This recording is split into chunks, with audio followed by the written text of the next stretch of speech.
see what happens, I'm sure they have a very deep strat bank, especially scrimming as often as they have, sometimes scrimming twice a day for the last couple of weeks. And with Proc being as old as a map as it is, we've been seeing strats go back years now. Literally to Season 1. Yeah, exactly. That's what we're seeing today. The maps that have been in the league since Season 1, Ruinberg, Steps, Himmelsdorf, Proc, Mines. And I think those are the only ones that have survived the whole time, because Ghost Town came in late, Murmanka came in late. Murrow's come in and out, actually. Yeah. It's been one that has at times been chosen and been like that's a league map, and then it's been removed. Yeah, but not in it all the time, though. Exactly. It's the one that kind of hangs around for a little bit and then decides, I'm just gonna head home. Yeah, exactly. And in its current form of attack defense, I personally am not a big fan of it, but it does require a lot of teamwork, especially to attack it well. The defense definitely can do exactly what Dare did. And they looked to be in a great position earlier, but just kind of fell apart there at the end and let eClipse slip in, and that's how they got to where they are right now. Yep, and then we've got Steps and Ruinberg as the final maps. The tiebreaker for this match is Mines. Yeah, if we get there, we'll have to see. And guess what?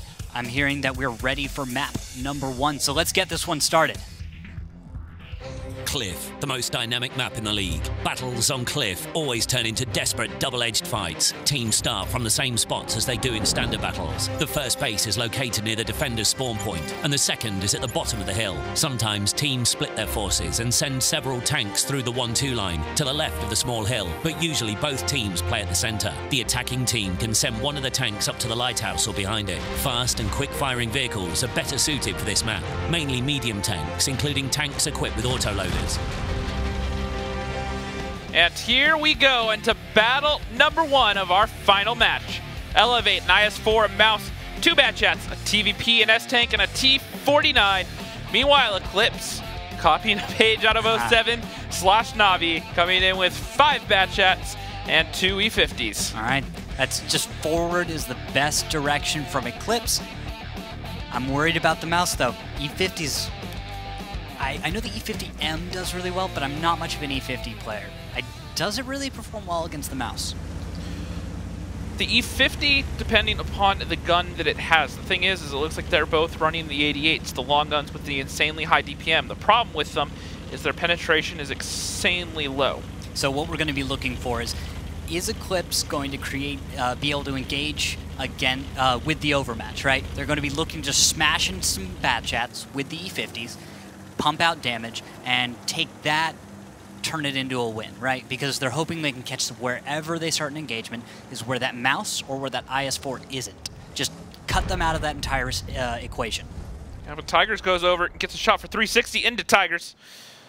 There we go. His driver is down. Anyways. That's going to hurt a lot. Wallhack's trying to come over. He's almost reloaded. Give him 4 seconds, and he may be able to throw another one right onto Tigers. That would be a good place to start, as it looks like Nonek's going to shift over onto the east side, back up Tigers, and a lot of spotting coming in. Wallhacks takes only 1 shell, 391, and he's going to have to back off a little bit. He realizes probably can't stay as aggressive as he's been, right? And Nit's taking a shot in the IS-4 in the backfield there, taking one into his track as well. That's solid damage. Pumping out as much damage as he can.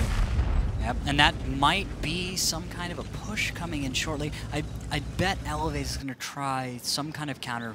Otherwise, I'm thinking that this is slowly going to go to the control of eClipse based on the layout. What's your judgment of all this right now? Well, external down in the low ground, he's an isolation and a little bit of a liability if he pushes any further around. Right now, he's safe because the S-Tank and the TVP can easily cover him, as well as the Batchat, not so much because of the angles, but he could certainly fall off if he had to. And then that IS-4 is definitely out of position right now.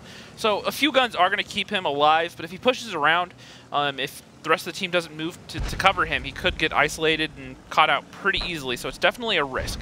Dark God Zim from the southwest sinks a few shells towards Canadian Impact. The accuracy and high fire rate of that 88 you were talking about, it is 3.96 second reload. Yep. Which is just incredibly fast. It's an insanely high DPM. It's tier 10 DPM, but the problem is the penetration, even on the gold rounds, is really, really poor. Yeah, but let's talk about like what a high-level player can use that as they can track, use that to control heavier, slower tanks. It's not a problem against against Batchats. They'll go right through them. The problem is Elevate aren't running a mostly Batchat lineup. They have 3 tanks on their team that E50 is good against. The Mouse, the IS-4, the S-Tank, not so much. Most people pen the S-Tank not because of their penetration value, but because of the gun caliber. And this E50, having this small little 88, is really going to struggle unless it can get a nice side shot. Talking about overmatch rules. Yep. Yep. Exactly. Yeah. If the caliber of your shell is quite too low, the angle, lower armor or lesser armor at a sharper angle will cause automatic bounces. Yep. So you need at least a 122 to go through that S-Tank reliably. That's the tricky part. So they gave up on that, but they can make up for that with the bad chats and with some solid aggressive play. But seeing as this battle is slowed down quite a bit, is this really starting to be eClipse maybe being a little bit too shy? It could certainly be that, or they're just making sure that whatever they decide to do, they're all on the same page, taking time to discuss all the plans and make sure they all know what they want to do when they do it. They have another 6 minutes to play with, so they're not in the biggest of rushes. No Nick, no skills rotating through the backfield. Wallhack's peeking up and over, but he's lit. So he knows to stay down. No Nick's going to rotate out without being spotted. Yeah, I'm waiting to see what eClipse is going to try and go for, because there's not a lot of, they're not opening a lot of doors or windows right now. They're just kind of sticking to their positions and seeing if the Elevate tanks might kind of push out into the open. But Elevate's on defense. They're probably not going to try anything all that bold. A lot of tanks... Well, with this lineup, once again, we talk about complacent defenses, and this is a lineup where it's kind of mandatory that you stay very passive and hold your ground because you don't have that flex power. You have 2 batch jets and an S-Tank. That's the only flexibility you really have. When you bring this many heavies and the S-Tank, it really limits what you can do. This will be a slow one, Rox. This will be a nice slow start. I guess what I don't like about Elevate's lineup is they set a bar or a limitation, as you will, onto what they can do just by the lineup. So instead of leaving themselves some flexibility and a little bit more wiggle room, they've kind of really limited the options that they have in the long run. And if they try to play outside of those options, that's when they're really going to get themselves into trouble. All right, so we're going to go ahead and take a listen with eClipse, get an idea for where they're at and what they're planning on doing. Goal is to kind of back them off, get shots here. If they repoke, we can get shots, okay? Let us can get shots too. Okay. We have 450. That batch chat hasn't been lit in a long time. Yeah, so I have not E50, lit Canadian. they're pushing. I just saw a tree. They're pushing. What? 1-2? Yeah. Then good. Yeah. 1-2, there was like a lot of trees. There's a tree. I'm lighting it. I'm lighting Can we go? Guys. It's missing probably Canadian, by the way. Push, Definitely go. missing Let's go, let's go. I'm Can so we come with confused. me? Go across. If Go. you're going 1-2. Yeah. There he is, there he is. So confused. I found Just get Canadian across again. here. Mouse is lit still. I lit Great. mouse again. Great. Not lit. Canadian's very defensive. Oh god, TVP shot me once. Fuck. Don't wait. You gotta wait. Well, we're lit, so. You're already going, just go. Right. Can I need probably help with Wally. Well, I'm aiming shots behind the rock. Okay, just keep going. Bats, keep going until you Bats shots getting on that aggressive. bat. Okay, that's Bats fine. getting aggressive. Shit balls, Canadian no shot balls. once. No shots, Canadian Wally. shot once. Canadian fired looking at mice. I'm looking for mouse. He's still looking at me though. Mouse backed off. Mouse backed off. Okay, just look for 350. shots on these. Can we keep pushing until you shots on Wally? Wally, Canadian- Ox fell. Can we keep pushing? Go, keep pushing. He's Yes, down. yes, I'm going. I don't understand. Go to here. Why Get would the we be ball. pushing through I'm the aiming, I'm STRV? aiming. STRV? Just He's look for looking at shots. me. Look for shots. Can you shoot the Stervi? He's Yes. doing this day. Hello, I Wally. bounce. Wally's pushing. Wally's I'm pushing. looking, STRV's a one shot. STRV's a one shot. I bounce. Oh, I gotta can we bounce. kill? No, Just just kill kill Wally. Wally. I kill Wally. Drop. Kill Wally. Wally. It's fine. I'm killing Straight out. I hit his Straight gun. out. Oh, hit Wally's mouse, gun. mouse, I kill can't kill mouse. Canadian. Mouse behind us. Kill We have to mouse. go. We have to go. Mouse. We have to run for the mouse. 2 tanks on me. Kill this TVP. Kill this I have TVP. 3. I have Kill 3. this TVP. He's running. He's running. Kill There, this no, TVP. I'll have 1 more. I'm out. Okay, let's go. Kill back, Let's kill back, kill back. Go back. Go back here. Go back here. Kill the bat. Photo, can you kill him? Photo. Drop. Help. I'm I'm reloading. reloading. I'm still reloading. Just run from him. Okay. Oh, Zim, kill him. Zim, God. kill him. Zim, Wait, kill him. wait. I'm still maybe. reloading. Run away I have from the HP, mouse. I have We're HP. open. We're fine. Drop. Just 49. hold. Can we kill this guy? Kill me. Can we kill this guy? I'm trying to light. I don't see. Drop. You have to Alright, try I'm and still watch reloading. Dodo drop. Wait for me. I'm running. Dodo, Let's kill Dodo, us. come The down. 49 Forget will push about me. I will. Jock, you can kill Dodo. He is You very should probably low. just drop off and kill him. If Nitz shoots, I have 10 Yeah, seconds. because mouse. And you can hear it right there, eClipse having a rough start, but it is now 3 and 4 tanks alive. eClipse with, I don't know if I want to give them quite an edge yet, but with one more gun on the battlefield, that's a little bit of an advantage that could make all of the difference. We'll have to see how eClipse and Elevate decide to play it. Wallhacks, you can hear him being called out. They needed to take him down, but eClipse left him alive, and now Wallhacks might not get the kill. And Letif's going to take him down. Now 2 tanks alive for Elevate as in battle number 1. Nits, however... These are the 2 tanks that these E50s are really going to struggle with. As cool as it was to watch them jump off the side of that cliff to get the Goomba, these are the least 2 ideal tanks for the situation. Now, they do have Drock on 1300 HP, so he should be able to come in and clean it up, or at least the mouse. And he waited for that mouse to turn around before he made this approach, so he should be able to sneak in here and be pretty effective. Yeah, but Drock has found External. External's not going to have a lot of opportunity, and he's going to have one last shell. He needs to connect. Searching for it, doesn't quite find it. And now he has to reload. He's going to back off, but Letif does pick up Nits in that bat chat finally, and now it's going to be a 4v1, and this is going to be eClipse winning the first round of the series in the most unlikely of fashions. Yeah, and with a lineup that really, we talked about this, it was not ideal for the lineup they were up against, but they played everything correctly. They finally pushed up. I know there was a bit of disagreement about if they should or not, but you could hear the confidence. Caller stayed with the plan, said forward, do not stop. People questioned it, but they did it anyway. It took a moment, and that could have been where eClipse fell short. But Elevate wasn't ready for that. They weren't quite prepared, and you saw that the TVP falling off the hill. I think that hurt a lot, because once Ox fell down below, all of a sudden eClipse knew they could move forward. Yeah, and they just dropped on him too as well. Yeah. And then, you know, looking at the damage there, Letif putting up almost 4K damage. Not a bad round out of him. Once again, I've said this about a couple people, but Letif has had a relatively quiet night, made a few mistakes even in the last series, but this worked overall. And just watch this play. Garkot Zim goes for the Goomba, right as T1 Diabetic pushes him into him. Great teamwork there from the 2 of them. Gets the kill. Just great stuff there from that point on. And that's even for style points. They would have killed him by shooting him eventually, but points for style points. It's all about that with the E50s. It's a heavy tank. Well, not literally a heavy tank. It's actually a medium tank, but it's a heavy medium tank. You get it. It's what I like to call an anti-heavy tank. It's a pocket heavy, in other words. It's fast, it's mobile, so it can get around. It has some armor, so if you angle it correctly, you can bounce some, even though the turret is a little bit on the weaker side. But the gun has great penetration, and its DPM is comparable to most heavy tanks, but its DPM is not as good as some of the other mediums, like the 140s and whatnot. And now we're going to flip sides. It's going to be time for Elevate to see how they do when they get the opportunity to attack here on Cliff. And I'm thinking if this one starts off with a good win for Elevate here, then they can just start an even series, stay focused, stay on target. If eClipse takes 2 wins on Cliff, how do you think that transitions into Ghost Town? I think that's... Ghost Town is a map that I would definitely have to give to Elevate, because I can remember earlier in this season, Elevate beat them both times on it. However, we're ready for the second battle. Elevate coming in with a mouse, 5 bat chats, and an M4043. Meanwhile, eClipse, an IS-4, 4 bat chats, a TVP, and a T49. So opting for that light tank as well. Yep. Plenty of bat chats, lots of autoloaders. You'll see probably 1-2 major engagements, and then this will probably clean itself up. Now, one other little interesting tidbit here is this is actually a map where both teams are below 50% on for the season, and there's not many maps where Elevate have less than a 50% win rate on. Yeah, that's the thing you watch out for. But that kind of hides a lot of their weaknesses, because the thing is they win on the fact that player skill is high. Strategies are usually pretty good, but some of that does come down to player skill. And so on the day, if at a live event where you're out of your element, some players don't perform so well, some perform a little better. And we've seen this play out of eClipse before. They're pushing around, but now they're spotted a little bit early. Elevate has learned their lesson. Batchat's set up to deal with it, and now it's going to leave eClipse in a very awkward spot. Even Wallhack's already aimed in on the Artie, trying to maybe get a shot off here.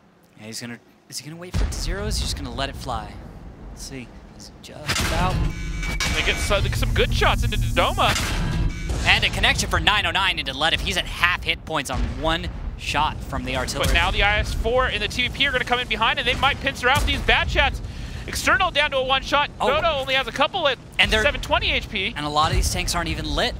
That's the problem here. They're not able to keep some of these lit for a long time. So Nonik, Letif, and Dark God have been able to avoid a lot of damage just on the fact that Elevate doesn't have the vision. And that's helping them out a lot. But with the loss of Dark God and Photo right now, Rux, I don't know if they're going to be able to keep this up. Well, they need to get back, and they need to get in position to cover that IS-4 at Drock, because the rest of the team is going to push over it. So these bat chats have a lot of ground to cover real quickly. Oh, Now shot of Artie's going to come out. 640 right into his face. That hurts. Yep, but now T1 Diabetics here to cut them off. The rest of them are covered, and now they're back together at what they needed to do. Yep. But now we have to see what eClipse are going to do to turn this around, because they're down by about 2,000 HP, and they lost all the positional advantage that they had. We'll see. If eClipse moves straight in and just attacks right now, there's a lot of bat shots on reload. So there's opportunity there. But it's hard for them to know that, though. It's really hard to be able to predict that. yes, absolutely right. You can count some of the shells, but knowing which bat chats had 2 or 3 left and which one of them decided to drop their clips, which ones ran out of shells, it's really hard to pick up on that in that sort of engagement where you don't have direct line of sight on everyone. Some of them are unspotted. And there's a full health mouse there now, Exactly. and played by Ox Mathis. And another shot from Wallhacks, another 929. So the longer this goes, the more in favor of Elevate it's going to go. Wallhacks has been landing shell after shell. I don't think he's missed yet. No, he's had 3 direct hits, all for almost 900. So. Yeah, so if this goes longer, Elevate just walks away because they're just going to, because between the spotting and between the artillery fire, eClipse can't hold up. Because Drawcab now has a damaged ammo rack. It looks like his optics are also damaged. He's not an effective tank anymore. He's just going to be able to wiggle his turret at people and be angry. It's going to be a target for everyone to shoot at. Yeah. Maybe waste some shells that were meant for his teammates, but that's about it. And No Nick actually takes a shot. Nice. Wallhacks waiting for the connection for him to back up, and he lets it go. And another 443. Ouch. Wallhacks is on fire right now. He's landing shells. That prediction was on point, Rocks. I don't think you could really hope for much better in an artillery piece. He's being maximally efficient with his artillery. He's not letting himself wait for that perfect shell every single time. He's zeroing on his target, firing when he's reloaded on whatever is available. And his allies are doing a good job at keeping things spotted. Now the batch hats for eClipse, they're predicting this play coming out, and they're shifting all of them over, kind of leaving Drock almost as bait, and Tiger is just by himself over on the 2-cap, but he's not in a position to cover him right now. No, not quite, and Wallhacks is just about reloaded as well. There it is. He's got a shell up. He's not going to wait. He's probably not going to want to wait for another one. Looks like he's going to zero on draw, get that IS-4 out of there. He's got heavy enough armor. He's difficult enough for everyone to deal with, so might as well just... He lets the shot out. Does he get the kill? Not quite. Misses. First miss of the game. But it was a tricky shot. Drawcab understands exactly where that artillery piece is, based on where he took shells from before. He knows how to keep himself already safe, and every single player here should be able to keep track of already reload, because they know how long it takes. You just have that internal timer going, and all of a sudden you just get a feeling here. I can take cover. No Nick's trading with God Emperor Brett. No Nick Nick ends up going down. And now T1 out in the open. He's going to have a rough time trying to come in support as, well, he didn't get there in time, so he hasn't even had the chance to fire. He's going to move off to the north, though, and Canadian Impact has actually gotten a little too aggressive. And so jumps off a cliff. T1 takes a lot of damage. He might not be able to last very long. But Dodo's coming down on top of him. T1 trying to stay alive. But Dodoma picks up the kill. Wallhacks is going to take a 3rd shot now at Drock, but he's not going to get a chance to fire it because Ox is going to push in and pick up the kill. And that should be enough for Elevate to secure this win. Absolutely. Letif hiding off one side, goes down. Now Tigers is the last tank alive, going up against his worst enemy, a mouse. And in just a moment, that'll be victory. And there it is, last kill. And see it. That's going to be a 1-to-1 scoreline. Elevate picking up the next round. And they're going to be focused. No cheering, no handshakes, no high fives, no nothing. Just stay cool, calm, and collected. They're just ready to get on to the next game. They're focused, and they're probably beating themselves up over that first round a little bit. But eClipse really pushing them to their limits right now. That last game started off a little bit close, but what I really think into that one is eClipse ran that same strat versus Apex early in the season. They really burned them with it and caught them out. And this time, Wallhacks and the rest of his team really showing that they've done their homework and they're not going to make the same mistake twice. They had tanks in position to spot that rotation, and they punished them. Now, to be fair, eClipse did a great job at making the trades there, even though they were spotted and they knew what was coming. The IS-4 and TVP, I think, could have committed a little bit better, picked up those bat chats for sure. They kind of let them kind of get away a little bit too easy, in my opinion. But yeah, look at the performance. I have to say, artillery did a good job. Wallhacks landed numerous shells at crucial times, really tipped the scales. Yep. And when you take an arty shell, that changes your entire situation in an instant. Yeah, and look at how much damage Wally did. 2,900 damage that game. Yeah. You're sitting there as a full health bat chat, and you just catch an artillery shell. Now you're half health. All of your options, your entire game plan is out the window, because when you engage in a bat chat, you know how many hit points you have and how much you have to pay or to spend or to lose. Yep. And Drock even got caught out multiple times. And then T1 Diabetic, the play here on the Canadian Impact, I think, was a little bit sloppy because he knew Dodo was up there, and Dodo did a great job at reading that and understanding he needed to get in there to make sure he traded it out quickly before T1 could get away. Yeah, it was a solid individual. It was a shaky individual play, but I think in the mind of eClipse, it seemed like they'd already accepted that this battle was over, right? It was a strong, bold play. Sometimes it comes back, but ultimately you just want to go for some kills and try and end it at that point. But we're about to get into our second map of the series, so let's head straight into it. Ghost Town. The first absolutely symmetrical map, made especially for 7 versus 7 games. The teams start the battle on opposite sides. There are numerous ways to attack here. One of the bases is located in the central square, the other one at the top of the city. The hardest battles are usually fought for the top base, and this calls for the use of heavy tanks. Sometimes the teams choose fast tanks for spotting and base capturing. And here we go into battle number 3. Elevate, Nia 7, 3 Mouses, a Bat Chat, a WZ, and a Tier 9 Bat Chat. Meanwhile, Eclipse, 2 Bat Chats, excuse me, WZ, and AMX, and 3 Mouses. Okay. I'm not opposed to any of these lineups. The second time we've seen both of these lineups have come out of both of these teams so far today. Yeah. That was the same offense lineup Elevate ran earlier versus Top Tier, and that's the same defense that Eclipse ran earlier. So we'll see how they match up. AMX-30 is a solid choice of a tank. A little bit weird, but it's coming back into style because of its flexibility. You were talking about that a lot earlier, but we didn't really get to see much out of it. Hopefully we'll get to see the AMX-30 perform a little bit. Definitely a little. I think earlier the biggest problem was just a little bit of overextension by Dark God Zim. Got caught out a little bit and traded way too much HP, and it looks like he's going to need to take a second crack at that boost as he failed it the first time around. All right. So Mouse is going to go straight to the city, as they always do. Let's focus a little bit on the bat chats going around the flanks. So a lot of what happens early game in Ghost Town is you're going to have scouting. You're going to have bat chats playing around in the flanks. You're going to have Canadian Impact trying to find Tigers, and also actually Photo Finish in the WZ-111 is out there as well. That's not too uncommon. It makes sense, right? You throw them out there to support early on, and then the WZ-111 can rejoin the rest a little bit after that's resolved, right? As small as a map as this is, and as close as those cap circles look, I would argue that this map requires the best scouting and the most intelligent intel you can gather, more so than any other map, if that makes sense. I think it is more important on this map, simply because there are a lot of different lanes you have to rotate to be able to get those resets. There's very few places you can get the resets from, even if you can see the caps.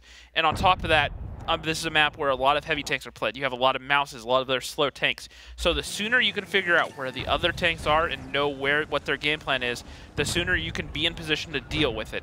And having poor intelligence, poor intel, can often be the downfall of a team. Yeah. It's always about that vision, scouting, control, intel. So you have to figure out as much as you can, but you need to put the pieces together as well.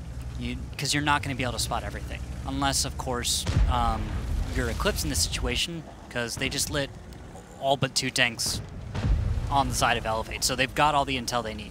They just don't know where that other bat chat is. There's 1 bat chat unaccounted for, but the entire team of Elevate is close enough that Eclipse is going to start wanting to group up and maybe go for some flanking, surround their opponent, and find a weak point. There's External taking some damage, and we're going to see the beginnings of that fight. Tigers taking 2, and he is outmatched at the moment, but support is on its way. T1 Diabetic, although that bat chat who would be supporting him is now, well, a little lower than half hit points. So this is a tricky situation for Eclipse. Elevate's sitting on just about the same amount of hit points, but that's going to be the push. Dodoma's out in the open. Wall hacks, moves out to absorb some hit points, a little bit of damage, try and mitigate that. Canadian Impact being focused out for Elevate in the background, but Wall hacks pushes in there, takes a couple more shots. Dodoma does pick up Tigers finally. T1 trying to run away.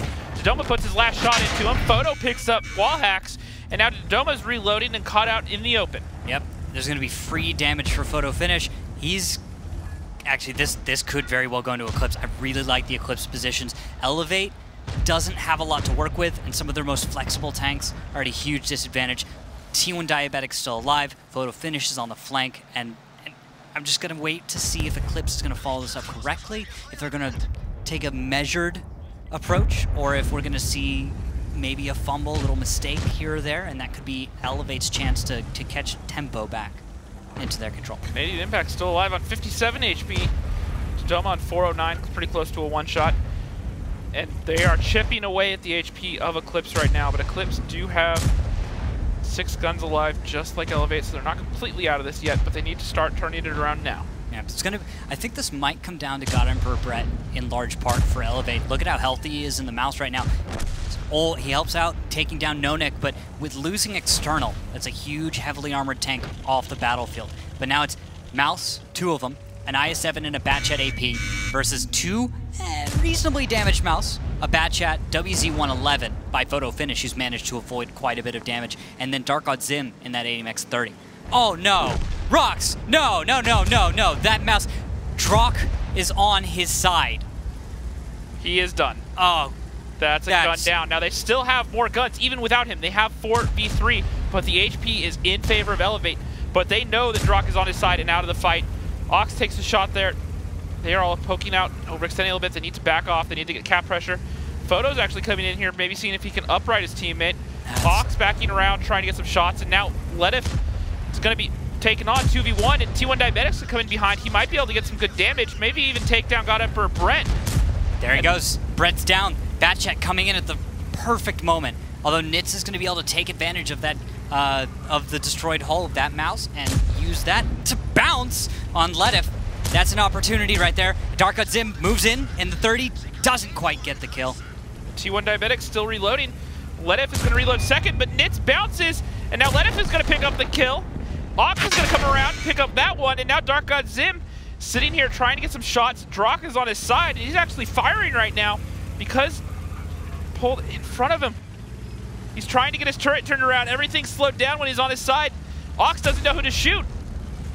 He can't waste shells on Drock because, well, that would just open up a window for him to go down. Dark God Zim decides, I'm just going to move up and see what I can do.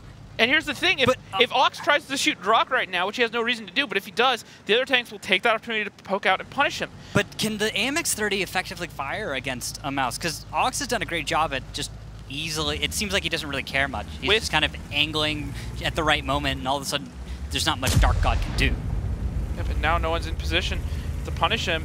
But T1 moves out, looks for the connection, doesn't quite get it. He's going to try and sneak away. It's not worth it, T1. And Drock is going to be taken down. Don't let him stay alive. Don't let that become an opportunity. Now that should be enough for T1 to clean this up. He bounces another. Just loaded. Just in time for Ox Mathis to be below 10% hit points. Adrenaline Rush is going to kick in. And this is where mobility is key. These two faster, smaller tanks moving around, making him turn his turret back and forth. And despite Drock taking himself out of the fight, they might be able to do this. Now they are defending. Ox has to make a play here. If he does not get in on a cap in the next minute and 15 seconds, he will not be able to cap. And all these Batchats have to do is drive around, or anyways, French tanks between the AMX-30 and the Batchat. Get out there. Classic heavy tank scenario. You're a single solo heavy tank, and you get taken down. Nice shot by Dark God Zim. Good stuff there. And Elevate pull up 2-1 over, or eClipse pull up 2-1 over Elevate. There we go. Nice play right there. Defense win. We're going to flip her around, and this is going to be the chance then for Elevate. You can tell they're taking this seriously, but you can also tell this is wearing on them. This is a long day. Ox literally looked tilted there, head off to the side. Oh. See myself out now. Yeah, let's see the damage. Ox Mathis, as hard as he plays, 4,615. He is nearing 1,000 damage more than anyone else on his team. Yeah, but Ledif having another solid game, 4K, 50 fantasy points. T1 Diabetic, 4K in the Batchat on Ghost Town. Not a bad game out of him either. And then on the second page, Wallhacks got caught out early, not too surprising. Canadian Impact also got picked up on. And then Nonik in the Mouse, only able to really do 2 shots of damage. Definitely a little disappointing to see that there. You don't always get a chance to perform really well. That was a weird battle. And I think that, I don't know, man. eClipse has got to feel weird off of that one. But when you flip one of your Mouse on its side and you're still able to walk away with a win, You know, that's huge. And actually, score update there on the 3rd, 4th match. We're actually going to be looking to see Top Tier is now 1 up versus Dare Rising, so their match is getting underway. We'll be sure to bring you updates throughout the series while this match is being played simultaneous to our finals. Yep, now a reminder is Dare did take 3rd place last season. They beat 07 in the 3rd, 4th place match. So now they're trying to defend essentially their 3rd place spot and fight for a whole lot more money. Oh yeah, it's a difference of about $10,000. And there we go. Just a weird start to a match. People having a rough time trying to drive. And look at this. At this point in the battle, T1 Diabetic was down to a 1-shot with still 7 minutes on the clock. Yet he managed to stay alive to do 4K damage and basically won that game for eClipse. And then Drock on his side was taken down by Ox.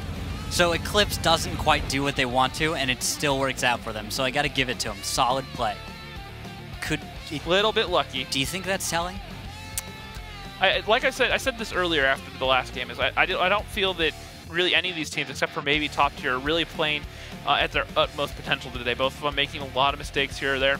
And we've been seeing it out of both teams so far, even in this series. Extremely close games, but some mistakes here and there. And of course, to put it in perspective, the mistakes we're talking about are things that are we're being almost hypercritical, because this is the highest level of play in North America. These guys, if you compare this to our Silver League or the rest of the Gold League, a lot of this doesn't look like mistakes most of the time. The flipping of tanks, of course. Yeah. But what we're talking about is like tanks, missing of boost, missing easy shots, a lot of little things. Those things aren't okay, but tiny tactical plays that don't work out because your opponent makes that snaps decision, those tend to look a lot worse than real mistakes. Yep, and a lot of that can also be your opponent just making the right play at the right time.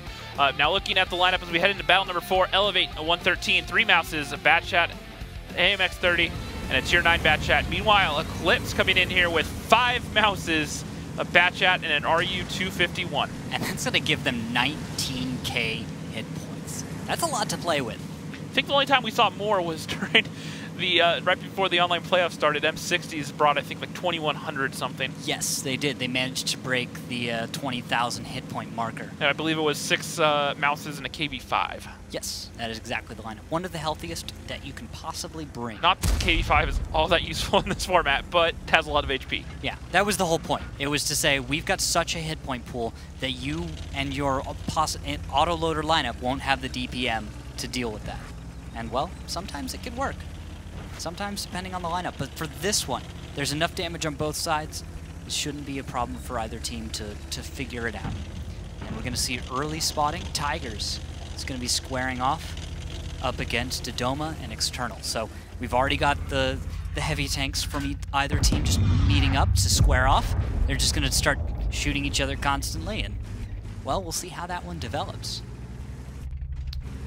Right now, the mouse is for eClipse, super spread out. Brett in that AMX 30 up on the high ground, just looking towards cap. In position to get a reset if eClipse get onto that cap and try to go for the cap pressure. All right, and we're going to go ahead, head into a listen with Elevate, see what they're trying to do as they hold on to Ghost Town.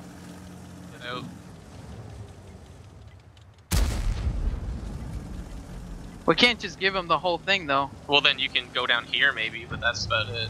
I hit ladder once. Okay, that's 2. Okay, can we aggro north here then? Yeah. With our AMX mice? 30 down? Or just the mice? I can watch them leaving. I'm watching if they leave right here. Yeah, Ox is gonna be the pick, and we have to aggro north. Should I just back off? I'm backing off. Getting ready. Yeah, I think we just pick these mice. Yeah, AMX 30, come. Just wait a second. Yeah. External, we don't want to get lit. Yeah. Yeah, you can leave. Try and cross. Alright, we can start going, I think. Yeah. Okay, so how exactly are we doing this? Don't go high ground, Toto. I just got lit. You have to go low ground. You have to we want to be on the high here on the corner, I think. No, what's the plan here? What's the shot from E0? I said photo on fire. He's Dodo, they'll wreck you from the side. Use his fire. We need to take zero line. Dodo. Yeah, we just gotta go. Nitska, help our mice. Just stay up there, Dodo. Don't push further. We have to get zero line Get this drop. Get drop. Should I cross with you too? Just this has to be careful. Tigers could be over there. There's Zim. Go for Zim. I just got hit. I'm pushing draw. Don't let Zim leave. Our mouse is gonna be a pick right now. Careful, mouses. Yeah. We're split. We're not supposed to split. I'm a huge pick right now. We have to kill Drock fast then, before they kill Ox. Yeah. Tigers is clipping. Kill this now.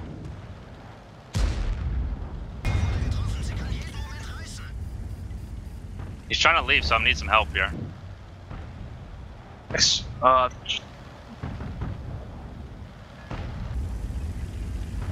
Help me with Drock, Dodo. Fuck. Yeah, Push up. Y'all yours. I should have him. Yep. 3 My seconds. driver's dead. Tigers are coming in. They're coming in from the other side here. Wally, just Again, Letif is pushing me. Letif is pushing me. the bat chat. How are we doing? We're doing all right. I traded with this guy. We're doing alright. We're doing alright. I can come to you guys. He's down 1,000 health right there. Or Yeah, we can push into him. Hey, we can push into him with these. Letif is pushing me. Nice. Do we want to push into him? Yeah, Go get him. Ox, go get him. You have to fight him first, though. Yeah, Just yeah, shot him one shot. I'm one shot on the 0 line. I'm Dodo, going you right can now. be a little aggro. Go. Dodo, you can be a little aggro, I think. Alright. He left. I think he's coming towards them. He's on no, cap. No, he's on cap. He lit me, I think. I bounced him. Or missed. Get ready to fuck him up. Yeah, let's go. Yeah. Photo shot. He shot. I only got one shot into him. I'm afraid to push in. I don't want to take a hit here. No. We don't need to. We're up so much right now.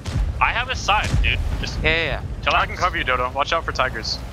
And you can hear it on their comms. Rocks elevate, a little more focused, a lot cleaner comms, a lot more focus, confidence showing up there as well. So right now, Elevate knows they have the lead. They know they should have the win. They understand their options. They're even entertaining which one to choose. All lead to victory in their eyes. So Nonic picks up the kill on Ox Mathis though. And so even though they felt like they were up by a lot, this is actually down to a 300 HP game, despite one extra gun being alive for Elevate still. Got Emperor Brett's down to a one-shot 40 HP. Canadian Impact and Nits are all one-shot, so this could turn either way at a moment's notice. It just depends if eClipse can get a few crucial shots in right now. It goes both ways. It's whoever's able to land it, because you're right. There's got Emperor Brett. He's down. There's Nonic. So everyone's going to start dropping like flies. That's why the Mouse is such an important tank. One of the few that you can actually somewhat dependably bounce shells. And Tigers gets a shot into Dodoma. And Photo picks up the kill onto his former teammate. And now eClipse have the HP lead. They're even on guns. You have a dead driver for Wallhacks, a dead commander for Canadian Impact, but T1 Diabetic has a dead commander, and you could argue that's worse because he's in a bat chat. So what we were just hearing was overconfidence. They lost focus. Overestimation of where they were in the battle. Yep. That's a big mistake to make at this level. Or rather, just good on Eclipse. You can look at it that way. External does pick up the kill onto Letif, so Eclipse not done with this yet because now they're down on guns. HP's still in the favor of Eclipse, but by less than one shot of damage. Oh, and look at this. Loving the cover fire right now. I like the positions from Elevate. I'm thinking that between External, the 113, and now there you go. Canadian Impact, able to make himself useful wherever he can. But there's only 2 alive. That's it. Canadian Impact has 1 shell. That's not a lot. He can get a kill on T1, but if he puts his focus onto the Mouse, he might not have his eyes on T1. T1's trying to come around to get the pick on a Canadian Impact. Canadian looks like he's able to read the situation. He's figuring out his options. So has Photo, and External's just lurking in the background because they're all one-shots. Everyone on the field right now is a one-shot. And Eclipse doesn't, Elevate has no idea where these tanks are. Canadian is predicting the only one approach. The only one that can take a shot right now is Photo if one of the guns rerolls, and Canadian Impact picks up T1 Diabetic, and now that's going to hand this to Elevate. That was a beautiful play. That was strong. Canadian read that like a book. He knew that T1 wasn't going to move straight in. He knew that T1 was going to try and flank around, but T1 took a while and gave Canadian time to set up, think about it for a minute, and then just decide, I'm ready, I'm just going to peek out. And Photo he was right. has 45 seconds before he has to get on cap, before not capping is his only choice. And he's playing Ring Around the Rosies with External, and I don't think he's quite figured out where External is. Well, External and Canadian don't really have to do much. Right now they can just hide. Put a little distance between themselves and the cap, knowing that Photo's going to decide to go to cap, right? Yep. If you're not there for long enough, Photo's going to see that pressure. He's going to jump on cap. Now you know exactly where he is. And Photo takes one shot because the mouse lows roll. He bounces. And then he bounces, and that's going to leave the door open for External right now. Photo's going to have to bounce the shot. He's using the corpse right there. Canadian Impact's trying to get in behind. This is Photo finish after all. Now Canadian Impact's going to come in behind, and that Bat Chat should be able to pick up the kill shot. But External gets it, and that is going to even the series up 2-2. What a nail biter that was. Oh yeah. It's Elevate keeping this one neck and neck, so we've split 2 maps in half now. The first win going to Eclipse both times, the second win going to Elevate. So we're going to move on to Prohorovka now. And this is one that's a lot more open. And historically, Rox, I mean, we can always say that Elevate's had strong performances on every map, but as far as whether or not Eclipse can make something happen here, that's the question we're looking to answer now. But let's turning to the post-battle stats. Dodoma. 4,100 from Dodoma, yeah. Not bad. External also doing their 3,500, getting that crucial kill at the end there. 86 fantasy points. Tigers, Photo, and T1 all had pretty strong games for Eclipse. But when you look down at the bottom, Drak and Dark God Zim not really able to be a factor. Now, the RU not doing a whole lot of damage isn't the end of the world, but Mouse 1,500, that's somewhat respectable. Drak's had a pretty good night, but still, you know, a little bit more damage there early on, and that might have been enough to turn that battle around, because that was decided by less than 300 HP. So let's say, you know, Dark God Zim had gotten off a couple more shots in that RU 251. That might have been enough for Eclipse to win that game. That's a good point, but there's a lot of what-ifs, but what matters is what happens, Rox. And that's what happened that battle. So we're going to have to look past that one if we're Eclipse, try and focus on moving on. Because, yes, Eclipse could have won. They could have done a lot of things different. So could Elevate, right? And that's what everyone thinks about at the end of a battle. But the important thing is always that you just finished a win. You need to move on even so, right? And so we're taking a look now. We've got an update from the 3rd, 4th match offline. Top tier is up 3-0 over Dare Rising. I said earlier, you need to look out for whoever's playing top tier next, whoever it ended up being, because after going up like that against Elevate, despite them losing, I would not want to be playing them right now because they're going to be full of their confidence. Yeah, they're fired up. You know what's we're fired up though for, Rox? We're getting into the 3rd map. Prokhorovka, one of the first maps in the game. Teams start at the regular spawn points as they do in standard battles. Bases are separated from each other by the railway, so the defending team has to choose whether to send their vehicles to the left side, playing them in the centre, or to the right of the railway, occupying the hill and a part of the village. The attacking team usually attacks the first base. However, the teams often go for face-to-face confrontations, 7-on-7, in the hilly terrain at the centre. That's why both teams frequently use vehicles with good gun depression angles and sturdy turrets. And here we are, Elevate coming in with 2 113s, 2 Batchats, 2 50Ms, and RU 251, Eclipse 2 113s, 2 Batchats, 2 Object 263s, and an RU 251. So sticking with the same lineup they're in earlier. All right, I'm going to follow Wallhacks for his opening scout run. Now let's take a moment to kind of talk about scouting, just scouting. So I'm following Wallhacks, you're following Dark God Zim. Both are heading towards the middle, very typical positions, and what they're going to be doing is they're going to be looking to get some early spotting. Wallhacks, because he's going kind of track side, and he's just met Dark God. That's solid cover fire right there. Nice shots. Dark God is tracked.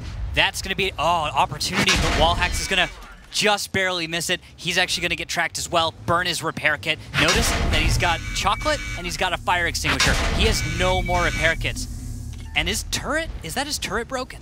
I think it could be. It's stuck, and he's gonna go down. He stuck around for too long. He lingered when he should have just run. Dark God was pinned. He was tracked, and that was too delicious of a piece of bait for Wallhacks. He couldn't help himself. He had to go for it. And Dark God's gonna get away where he should have been a dead tank, or where Wallhacks should have been able to get away scot-free. Now look at where Dodoma and Canadian have moved up as a response because of that early play. We've got a follow-up of the Batchats, E50's moving up, and a pair of the 113s. I like the way I'm seeing this come together. And look at T1 Diabetic sitting here in the backfield. Despite being so far, he'll actually have shots towards that hill if they decide to take an engagement on the top of it. Not a very common spot, but he could certainly get his gun into the fight if he needs to. Fair enough. We'll have to see how they do. Ooh, look at this. Look at Ox Matheson got Emperor Brett. That's something to watch for. I'm going to have to see how this develops in just a minute, as they're going to be shifting some tanks around and finding new positions. Actually, it looks like Elevate's going to entirely shift. I don't know if this is going to be worth it. You lose hit points when you try and leave positions quite so... actually, maybe not. Maybe they're not going to lose a lot of hit points. Although Ox Mathis was spotted trying to run. Only Ox was spotted this. They have no idea of how many tanks. Did Canadian and Dodoma get just go dark, like yeah, unspotted. They got darted and turn. then turned around and then got into the low ground, and Tigers was too far and not picking up high enough to see exactly where they were. Okay, well, take a look at this next development. Look, spotting, God Emperor Brett is up, and as well as the other E50M behind him. That's Dark God Zim getting that. So, can he escape? Because these E50s aren't slow. And with Nits currently moving into position, Dark God is spotted, so that's a light tank up. Will they be able to get shots on target as the RU tries to slip away? That's the question, as God Emperor Brett's going to have only a few precious seconds to try and land that shell. Killing the scout will be huge. That means so much flexibility is gone. Yeah, and so far it's been eClipse that have had all the flexibility because that RU-251's still alive for him, and they did get the pick onto wall hacks. And there he goes. Zim's going to escape yet again. So he's going to have plenty to do the rest of the battle. It's huge. Scouts late game can do so much for their team. And it's going to be a west side for Elevate. What do you think? I think that was a strong play. Getting out of there was a good call. What I like is I like Elevate's play right now. They're pushing, they're making sure they control this 1-2 line with all their guns. They do take some damage in that 113 who's trying to rotate out. Take a lot of damage in that 113 because everyone's poking up and over, and he gets deleted off the map! Oh, External's gone. That's the anchor for his team. Nits was not in that near the train tracks in that position because Elevate had that confidence. But when you lose the 113, that's all your control. That's a ton of vision and tempo that's going to go in the favor of eClipse. They now have control the center of the proverbial chessboard. Once again, it was eClipse that were able to take rounds off of Elevate all season. They never got the win, but they were able to consistently take rounds off them, and they're about to be pushing them. So Elevate are down for the first time all day. Photo coming in to Doma. Gonna empty his clip, and now T1 Diabetic's gonna push over, and he should be able to pick up the kill onto Dodo. But God Emperor Brett is just pumping out damage. So while eClipse is making a strong play, E50's DPM is actually working out in some interesting ways. So about 4,700 hit points. Yes, a small lead for eClipse, but they certainly had to pay for it. It's only a very, only slightly in favor. Now all these tanks are stuck in the low ground, and it looks like we're gonna have a one-on-one up north. No Nick, he's gonna have one shot left, and he's gonna take out Canadian Impact, picks up the kill. Great shot there from No Nick, and now he's going to reload. It looks like he was gonna back away. It looks like he's gonna make sure that those E50s are coming over there, and they get the intel before he rotates out, though. Yeah, but what do you think? I think that the positions and number of tanks right now for Elevate's really tricky. God Emperor Brett's done a good job at pumping out damage, and E50s takes another hit. That's not good. Yeah, this one's going to be tricky to see if there's any possible way of holding on. Tigers in his bat chat, once he gets into position, if he can get in close, he shouldn't have a hard time dealing with Oxmathis or Brett. Nits, on the other hand, is healthy enough still that it's worth maybe kind of throwing a few shells out and seeing what happens. Yep, firing, looks like huge shells at the side of that 113, and now with 3 shells left, No Nick is going to go ahead and close. God Emperor Brett takes another shot of damage, and 5 tanks alive, 4 tanks alive for eClipse. Photo does take some damage as he pushes in here, being the healthiest of the tanks left. Yep, and there we go. Oxmathis trying to find shells, not quite connecting on Tigers, firing through the bushes there. And Tigers is going to move in, try and help out, get the kill. But he exposes himself, and there they go. Last 2 tanks for Elevate, down to eClipse. eClipse takes a lead as they win the first battle on Proc, continuing our pattern for the series where eClipse wins the first side on a map, and they trade. We'll see if Elevate can keep up their end and win on the other side, or if this will start to kind of tilt its way into that lead that might finish this one out. They are really taking it to Elevate right now and putting them on the ropes. Tigers doing 3,600 damage, 74 fantasy points. Got Emperor Brett in that E50M and they're 3,400. No Nick, no skill, having a pretty good game there. I think a lot of crucial shots there at the end. I feel like this page 1 where you've got a rotating player from every team kind of shows how close this is in some ways. Oh, absolutely. Because both teams, it could have gone either way at a number of points in that battle, and it's really hard to kind of pinpoint those because the way these engagements keep panning out is they're very elongated and stretched out. It seems like both teams are kind of sticking around for the fight instead of deciding full engagement or disengaged entirely. They're kind of leaving it in that middle ground, letting their players play the game and feel it out as they can. And that can get you into trouble, but it can also get you wins. And looking at the third, fourth place, top tier up 4-0 over Dare Rising. after that heartbreaking loss to eClipse earlier. Extremely close series, not quite able to recover, and they had to go play right now just after this. And another thing that we didn't mention earlier when we were talking about the difference between these two teams, one having a break and one not, eClipse were warmed up. They had been playing for the last 2 hours. They have a lot of time. Elevate went over, and who knows what they were doing, standing around, eating food, or just putting their feet up and relaxing. And while they may be relaxing a little bit, this thing is getting too complacent, too comfortable, and kind of cooling down a little bit. And so far, like I said, it looks like Eclipse is keeping them on their back foot, and you kind of have to wonder if that's playing into it maybe. Well, yeah, it's also a best of 13 series, so you pace yourself. You're not, you know this is a long day, you know there's a lot going on, and, well, it looks like we might have a disconnect call. So, looks like we're going to actually have to jump out of battle, see what's going on there, and just restart. So this will happen from time to time. Well, we'll have to see what's going on there. We'll wait for an update from the admins, and we'll carry on.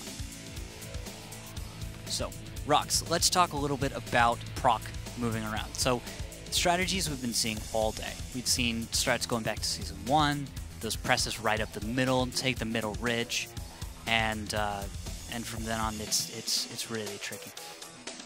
So, as you can tell, players just sitting, waiting for tech issue to be resolved before they carry on with the match. And then what you were talking about, we've seen a lot of different issues, or a lot of different strats from a long time. WGLNA, we were talking earlier about some of the 742 strats.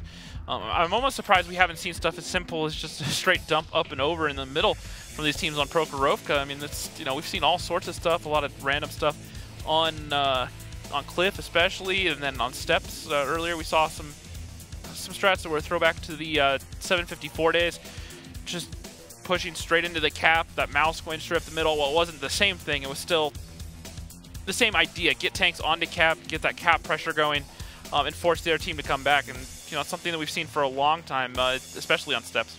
Yeah, especially so. Steps is one, because of its position, we're still in proc. Next map after this one is Murrow, and then we go on to Steps, right? If we end up being there, that's reasonable. That would be that would have to. Yeah, sorry. Steps is not where this one I think ends, right? I'm looking at it right now with a score line of 3 to 2 in favor of Eclipse. If Steps is our map, it probably actually means that we're going to end this one on Ruinberg. So it actually turns out that it's our observers that crashed out. The players are continuing to play without us. So it looks like we are going to have this whole game via camera onto the back of their screen. All right, camera ups, let's do this. Let's see if we can get some shots, but they are playing this out as it is right now. Yeah, it is a legal match all the same. There's been no player disconnect call, seeing as it is an observer disconnect call on our end. Some kind of a glitch between the observers, our servers, and the players. Since they're able to play, it looks like right now we're just gonna have to see what happens. Beautiful shot right there, and we're gonna see nice jumps, little style points right there. And what is that from? That's Dodoma on the side of Elevate. So right now your green team on your screen is Elevate. Is Elevate. Your red team on the screen. And we're going to actually get to see exactly how Dodoma drives. And if you don't realize, he likes to whip his mouse around a little bit. We're going to jump over to Dark God Zim in the RU251. This is actually the side of Eclipse. They're going to be the green team here. And he gets caught out. He's getting punished. He's down to a one-shot. The Batchats, and they take him down, and that's going to even the score out 1-1. Both the tier 8s down for their team. Once again, we do apologize if this is making any of you motion sick, as Canadian Impact actually gets picked off for Elevate. Eclipse having a strong game right now. Dark God Zim is going to become our new impromptu observer. Thanks, buddy. As we're going to follow Tigers for a moment and see, look at that. Batchat's moving in from the east side, from the high ground. Going to push up, and there's going to be a regroup coming in from Tigers, along with his Batchats. Looks like Nonik and Latif. And that could be a south push, or no, diverting into possibly a mid push, or even jumping the tracks, tank right? Does drop. Looks like dropped for Eclipse. And now Latif looking for some shots in the mid, and it looks like Eclipse are actually going to back some of their tanks off, and both teams are going to regroup. Something we were talking about during the break is while these teams kind of seem like they want to stay and just kind of lull, they don't want to either take the full engagement or back all the way out. And we're actually seeing this right now where they're both backing out, calming down, and regrouping instead of just kind of figuring out what to do and staying in that middle ground. Exactly. You have to make a decisive decision, try and take that tempo control back. Don't let the opponent dictate to you the terms of your engagement, right? And so, Just give him a second more, and, well, Dodoma's sitting there at full health still. Moving in, he's done 1,251 damage, 621 spotting so far. Finds Tigers. Zeroing, trying not to stay too exposed. If he stays out in the position he is, he will eventually start taking fire. But he's going to decide, let's just move up and press across the east. But look at the way the north side is on the side of Elevate. That's the green team right now under screen. They're actually going to leave the north quite open, which might get caught out here. Do you really want to take little this pixel sticking up? It's not quite worth it. Firing uphill firing at a higher elevation, and on top of that, it's a bat chat.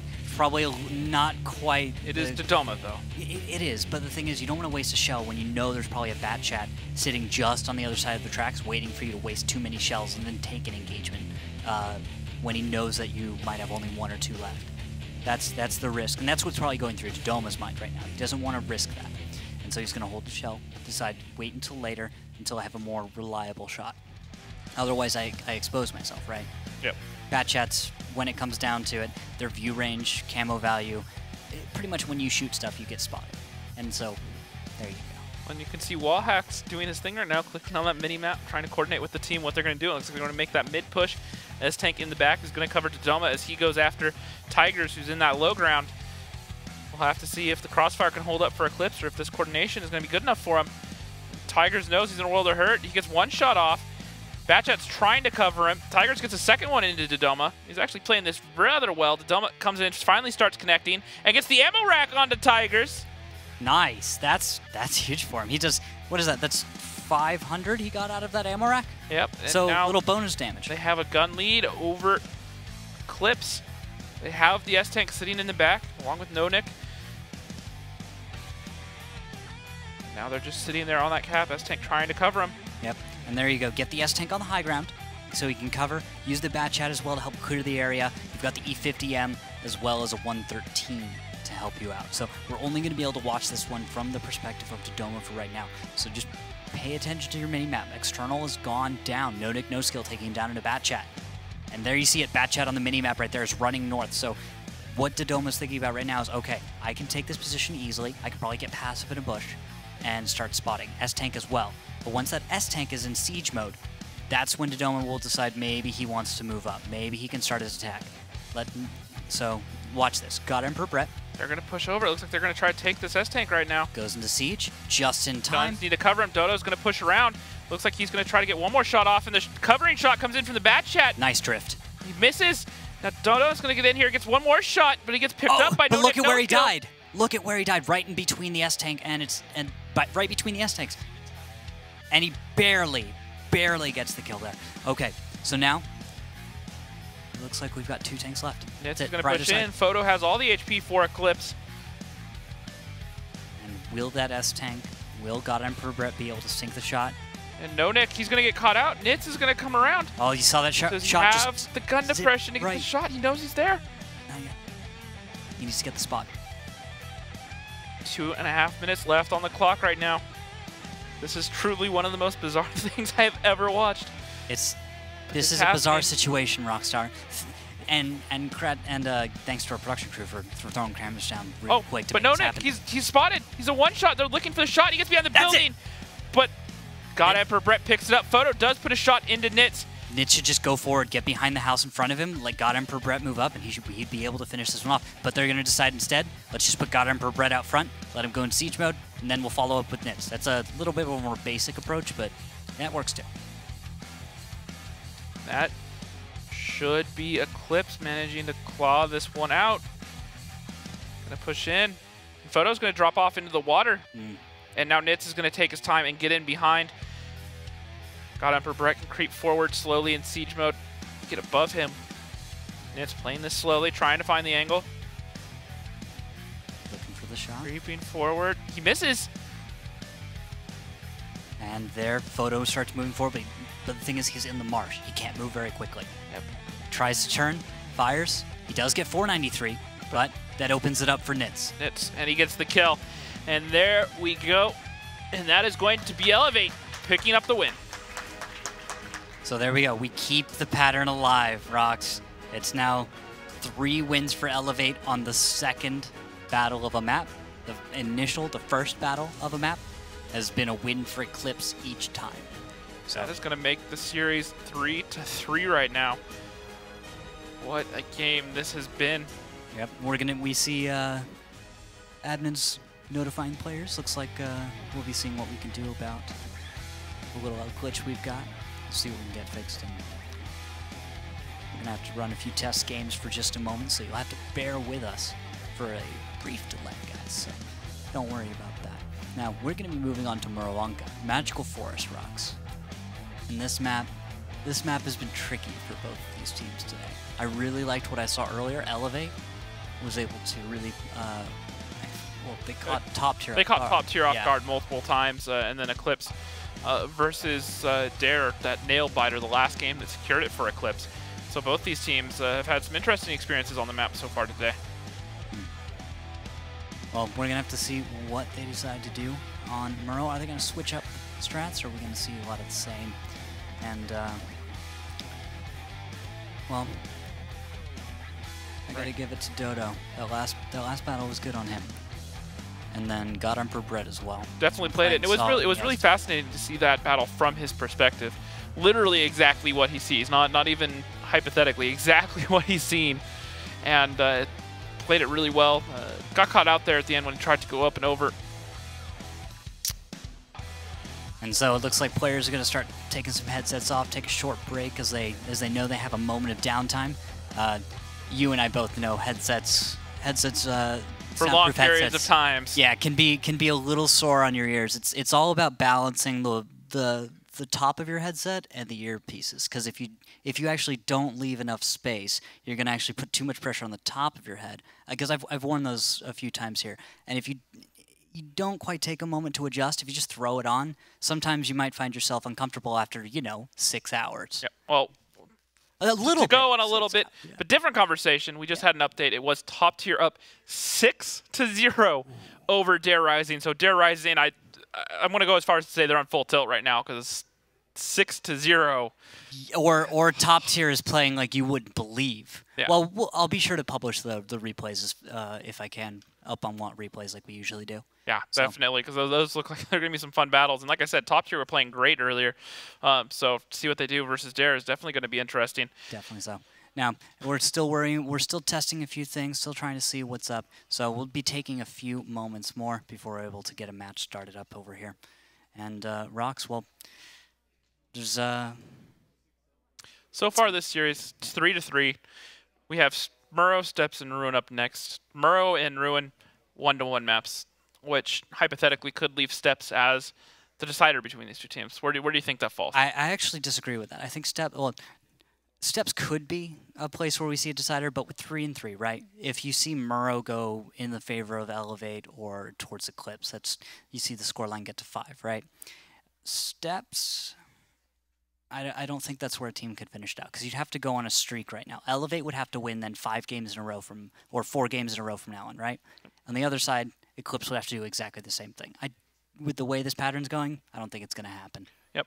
Now, we are going to have a short break here where we try to figure out our technical issues, but we have prepared a little piece for you guys where we interviewed a lot of these players and asked them why they play World of Tanks. I love World of Tanks because it's an excellent team game. It's a lot of fun to work together with a team to become the best you can be.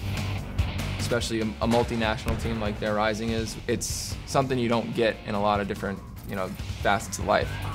The community is probably my favorite. I like the whole social aspect with the game. It's a lot more than just shooting a tank. You have to understand lanes, lane control, communicating well.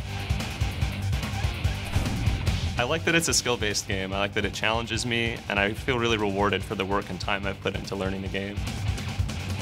That enjoyment of just getting shot and shooting out miniguns, and just also the fact that a lot of geometry is involved, like bouncing shots and angling your armor and all that. I really like one-shotting people. It gives me happiness in my life. I'm Russian, I get to drive Ruski tanks. Welcome back, everyone. It looks like we're still trying to get things together, but I really hope you enjoyed that little bit from our players.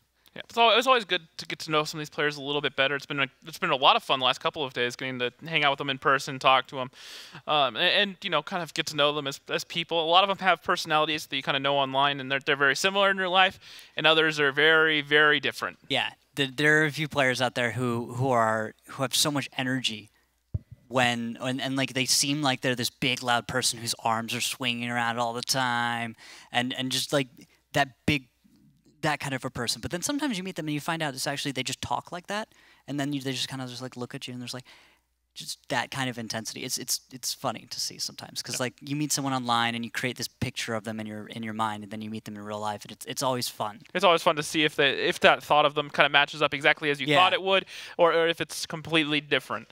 Like Photo Finish, for example, did pretty much exactly like you'd imagine him, just from the sound of that voice, that just deep burly voice he has, with that little Jamaican accent. And then, you know, players like Dodoma, you know, he's been around for forever. He's always thrown me off when I see him compared to his voice. Yeah, I always imagine a hat, like one of those like hunting caps on all the Canadian players. I really feel like I can't get that out of my mind. For some reason, I always imagine Canada is like just always frozen. So when I meet Canadian players, I always think they're just sitting there like in bunches of sweaters all the time. Well, Canadian Impact always wearing that Toronto Blue Jays hat. Exactly. Like that's like it's just stuck in my mind, and I cannot get rid of that. It's like Canadian players are awesome, but I always imagine that they're freezing.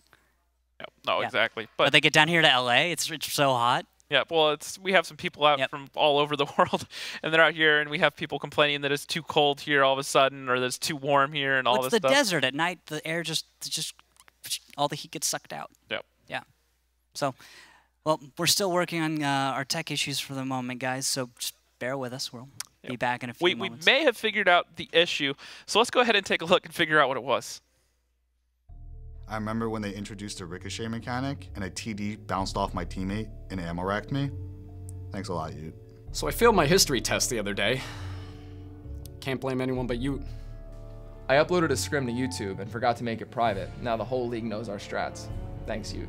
At the New York City Rumble, the first thing I did when I got to the hotel room was clog that toilet, and I know Ute had something to do with it. Come on, really?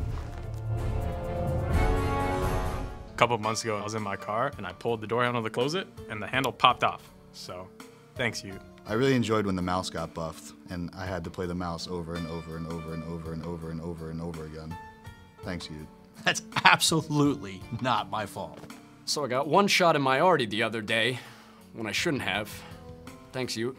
My dryer at home sounds like a locomotive, and all my teammates complain about it. Thanks, Ute. That was actually my fault. So the other day I couldn't find a parking spot in the supermarket that I was going to, and that was definitely Ute's fault.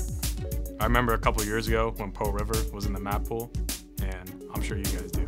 Thanks, Ute. How could you even blame that on me? The alternator went out on my car when I was doing 60 miles an hour and my car died. Had to pull over. Thanks, Ute.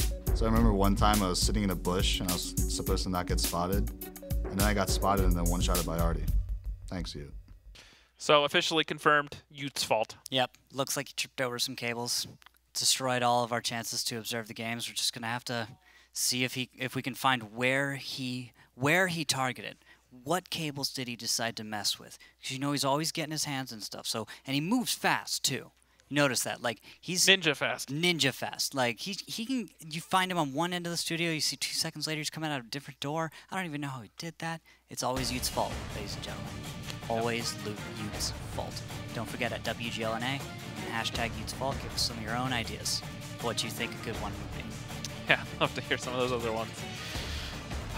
We are still in the process though of troubleshooting. Hopefully we'll have it resolved soon. Yeah. Well, looks like players are going to start getting themselves ready to go in just a moment as well. Headsets going back on here and there. Oh, actually, no. Excuse me. It looks like some people are just trying them on. Maybe just getting used to them. And, well, it's going... Oh, looks like we're actually going to head over to our analysts. Help us out here for a few minutes, guys. So, Josh, how's it going? Hey, Randall, old buddy. Just like old times, right? Apologies for these technical delays, folks. It's the vehicle of esports. It's technology. We're getting it fixed, and we'll get back into that finals matchup as soon as we can. I'm joined by War The War Machine, as we like to call him. War Machine. Hey, Meadowhawk and B-Ted. Let's talk about the series so far, guys. We're tied up 3-3. A little bit surprised, actually, seeing the results about halfway through this series in this best of 13. But Meadowhawk, let's start with you. Are you surprised at all from eClipse's performance? I'm really surprised. I mean, I'm so far I'm 50-50, right? Because like I thought Elevate was going to, you know, dominate this one. We're not saying that just because it rhymes. We all thought that. Yeah. So I thought of that, and then, you know, but I'm wrong there. But I am right that top tier still improving. They are currently up, as we know, 6-0 on Dare. Yeah. Don't know the results of that yet, but looks like they're going to be taking third. And well, you had talked about earlier before we started this grand finals. I think kind of one of the sad stories is top tier is looking so good, yet they're not going to be the ones going to Moscow, and that's going to be tough for them. But hopefully that'll light a fire for the continuation of their career. But the two teams that we do have here have secured their spot to Moscow. And we want to talk a little bit more about how that whole event is going to work, at least in times past. We have multiple teams all around the world will compete in the grand finals to determine who's the best team in the world in World of Tanks. And we have seen over and over again Europeans and Russians dominate this entire playfield. But there was one team that made a difference a couple years ago, and that was a PvP Super Friends. And you had dropped their name a little bit earlier and looking at some of their ancient strats, as we'll call it. And I remember one of the players, his name was Batman, and it wasn't just a fun name that he had. He also had the mask to go with it, the cowl, if you will. And they were up against the team formerly known as Fulcrum. And they were representing the North American side, while PvP Super Friends was representing the Oceanic side. And it came down to this series where PvP Super Friends won. Surprised the entire world. They came out, had the interview, and Batman said, "We're the vacation team. This isn't supposed to happen." And it was a dramatic upset.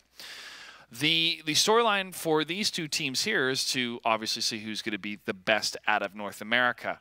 But after all is said and done, when the dust settles, what is going to be the attitude of North America, of all the teams, in regards to training to defeat these European teams at the grand finals? Is it scrims? Is it communication? Do they actually work together to make each other the best? Well, you see different styles from different teams. They've already been scrimming with EU teams for a while now. One of the things that I've heard from all the teams is they'd go outside the box of the normal teams are playing, because there's a chance they'll end up facing them here at today. So because of that, they were scrimming with EU teams. Now, they didn't tell me which EU teams, which makes sense. But not all those teams will make it to the grand finals themselves. So I think Elevate and eClipse, especially how eClipse is showing that they're feisty, they're refusing to go away, they're refusing to be rolled over, which some people did expect in this match. And I think because of that, I'd expect even more out of them at the grand finals this year. I would too. I expect a lot out of these teams. They've had a great season so far amidst all the different roster changes. I know that's still a little bit of a salty subject, but at the end of the day, we still want to root for who's going to be the best out of North America, and we can unify under that. Yeah, I mean, we wanted the best team that we can send there. Like I said before, like, you know, they have been scrimming the EU teams. I believe Kazna, maybe Oops, you know, from my discussions in Slack and TS with, you know, fellow clanmates and stuff. And like they've both been doing that, both Elevate and eClipse. Elevate really looking towards, you know, global grand finals, and you know, almost the thought, because throughout the season, no one in the league really challenged them. Obviously, that's changed now at, you know, the finals here. We've kind of shown that all of our teams can step it up. But I think the mentality was like, how is our team supposed to get better screaming against teams that we're constantly rolling over? And then we go to global grand finals, and then we get rolled over. So the idea is you want to spend as much time playing the best, right? You play the best to get better. And that's the mentality of both these teams they've had coming into this finals. Quick update for the third, fourth place match. Top tier are your winners, 7-1. They're taking home $46,000. And Dare Rising will be taking home $36,000. So it's a $10,000 money match. Congratulations to them.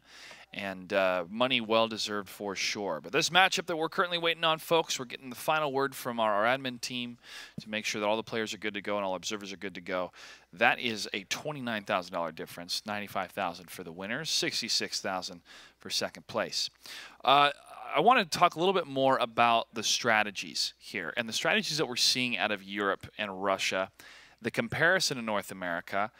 Over the last number of years of the seasons that we've done, we've seen a lot of passive play from the Europeans and from Russia, and the American version of World of Tanks was a lot more aggressive, trying to dictate what's happening in the match by being the aggressors, being the attackers. Overall, within these seasons, do you guys think that's kind of the same thing, the same theme, or are these teams starting to learn and adapt globally in order to come up with different strategies that would surprise us at the Grand Finals? I think the passive play with EU obviously has to do with player skill. Obviously, over there, it can be a full-time job, like in Russia and our EU, that they make enough money that they can make this a job, one of their full-time jobs. Whereas a lot of our guys here, unless you're talking like Elevate, where you have a lot of kids in school who don't have other commitments to put the time into tanks, when it comes down to being passive, you're looking at winning the 1v1, winning the trades, hoping that you can outbleed your opponent before that aggressive play has to happen. So I'm hoping the mentality can change a bit, but it's to be seen. I think it will change. I think we become much more creative. We understand the game better. You get guys such as Rude showing what he can do when he throws everything he has at one of the best teams in Elevate here. I think when we're looking at the changes that we've seen a team being crafted in Elevate specifically for the Grand Finals. There's no doubt about it. That's what they're looking for. They're looking for the Grand Finals, and they want to win it. Now, that doesn't mean that every other team here is looking just going to roll over on them. They want to defeat them. And with Comps doing that, and then eClipse looking at their situations, not giving up when they're supposed to, not folding when they lost 2 players. They keep going. They brought on Jirac, who came out on fire. Tigers came out on fire. Everyone on team, you saw how strong Photo's been playing. You see these guys stepping up when everyone's writing them off. They're as hungry as I've seen them in a while. There's kind of a dip for a while, but they're incredibly hungry, and I really think at the end of the day, they're going to be dangerous.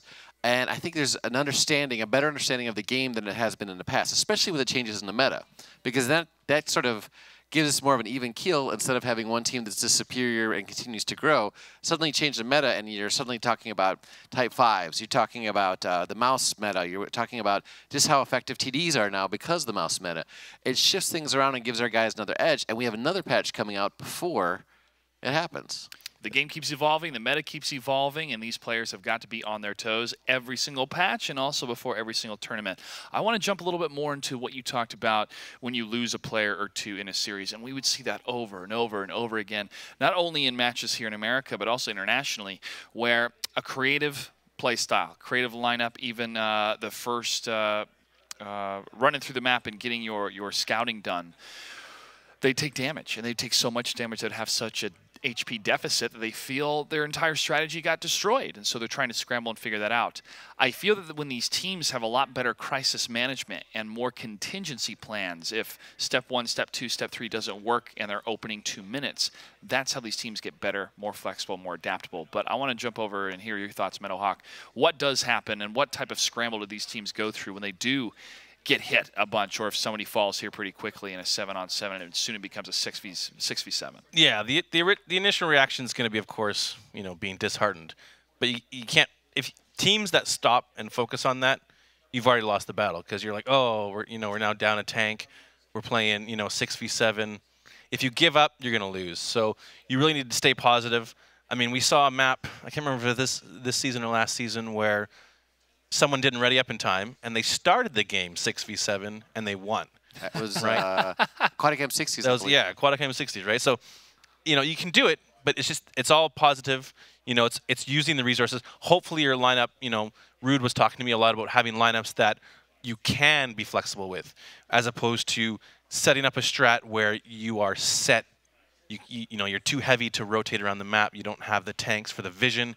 If, say, you bring all heavies and your light tank gets knocked out, well, now you're severely handicapped because you have no vision on the map. If you have no options, you're toast, especially with how good the teams, such as, the names, Navi, Kazdikru, these big major, especially the current champion of EU. Did you get a chance to ding? They're an amazing team. We got to see exactly how good they were at the New York Rumble. Now, are our guys as good? We have to see. I like to think they are. We're going to have to see. But every single region has their own belief in their team. I've been watching APAC, and they believe in their teams. But having watched this for 3-4 years now, I think we've continued to grow. And I truly hope that we can represent ourselves and be competitive against the European teams. And I'm going on a limb here, possibly CIS teams, the Russian teams. Yeah. every year we get closer and closer and closer. And one day when that does happen, there will be celebrations amongst all of us in our team speaks and in our Skype groups. And well, not since Fulcrum era. And Negatron, again, we mentioned that name, but Naga put together an amazing team, and they really strive. But not since then have we been able to really pull that together. Yeah, they laid a very strong foundation, right? And they put their heart and souls into building that team competitively, and they really paved the way. They're pioneers, in a sense, when it comes to World of Tanks in North America. But these teams today have learned a lot. They've experienced a lot, and now the meta has changed, has shifted into 7x68, and the money is still there. 95,000 up for grabs for the first-place team, and I've just been told we are ready to continue the grand finals here, folks. Let's throw it to our commentators, Rockstar and Rookhill. Gentlemen. Once again, we figured it out. Very much, Clutch. Yeah, we think we did. We kicked you out of the building. That should hopefully solve everything. Yep. We're not allowing him near anything sharp ever again, or else we found out he likes to whittle, but he likes to whittle cables. It's not good. We don't want to let that happen, so we decided no more sharp things for you, no more building for you. So he's going to be outside, and we've decided to put him in some fluffy gloves. He can't break anything anymore, so we're all set. Now, a reminder, it is 3-3 right now. We've already watched games on Cliff, Ghost Town, and Proke, pretty much going 1-1 on every single map. And now we have up next Muravanka, Steps, and Ruinberg. Murrow, an extremely one-sided map, so I don't see anything that says this isn't going to go 1-1 on this next map, since the whole series has gone 1-1 so far. That's what I feel like that's what's going to go all the way to the end. We're just going to hit a tiebreaker. This one's going to go max length. It's just going to be a win on the first side by eClipse, and then second battle, Elevate figures it out and wins again. So here it is. We're ready. It's about to start. We're getting back into battle number 7. Muravanka, a map with a great number of buildings, bushes and trees, amongst which teams hide for most of the battle. The attacking team begins the battle from the top of the village, and the defenders start from the bottom of the map. Both bases are better controlled from the hill near the first base, and from the green in the lower left corner of the map. There are many attack directions. The attacking team often attempts to gain the attention of defenders by putting pressure on the first base, whilst manoeuvring several tanks behind the second base to deliver fire into the defending's flank. Team setups are very diverse, but the players often choose the fastest tanks, even for heavy setups. They could even bring SPGs. And here we go into battle number 7. Elevate coming in here with 3 mouses, 3 bat chats, and an M40-43. eClipse coming in with a mouse, a 113, 4 bat chats, and an AMX 1390. Once again, folks, sorry for the delays, but we are here. We are ready to finish out this series. I am excited. Let's keep this thing going. All right, looks like we're going to have standard arty strat there from Elevate. They're going to be bringing, 3 bat chats, 3 mice, and an M40-43 combined against eClipse's 1 mouse, a 113, 4 bat chats, and a 1390. So highly mobile from eClipse. Elevate going to try and see if they can let wall hacks just delete players off the map one more match. I have seen this shot before. Wall hacks looking down the 2-line, looking for a shot onto a bat chat. T1 trying to stay already safe. He knows he's in danger of taking a shell and just getting deleted. But Tigers, Wags is lining up the shot. He lets it loose. And he connects for 500. Right. Not bad there. He's going to shift position. We're going to see a Elevate press slightly further forward and take more of the map, get closer to that 1 cap. And at the same time, look at the positions out of eClipse. They've decided already, let's head straight into the middle city, get on the flank. We know they're going for 1 cap. Let's not waste a moment, right? And they're just going to, although T1, if you look at him, he's lost his driver. He's down at 188 hit points, Rox. Yep, and now the mouse for eClipse closing through the town. But Wallhack's already looking for him, aimed ahead of him. Might get anyways, get a connection, seeing as that mouse is super slow. Fully aimed in, fires the shot off. Gets connection for 780, almost 800 damage. Wallhack's already proving his weight worth in gold. Back up and look at this. Ledif moving around along with Nonik as well. They're going to try and put some pressure up there on the north, but I don't think they're going to be able to find a way through. Not quite spotting anything, and getting spotted themselves is not going to start a very advantageous engagement. Shots fired. Nonik's able to, actually doesn't even spot Canadian with that one. And eClipse is going to start letting this one slow down. But look at that. Cap's going to begin. And Wallhack's looking for a shot towards Nonik in that bat chat. Now he's going down, going to find another shot. And for the second time tonight, it looks like Wallhack is going to be picking on Drock once again. Fires another shot off. Another connection for almost 900.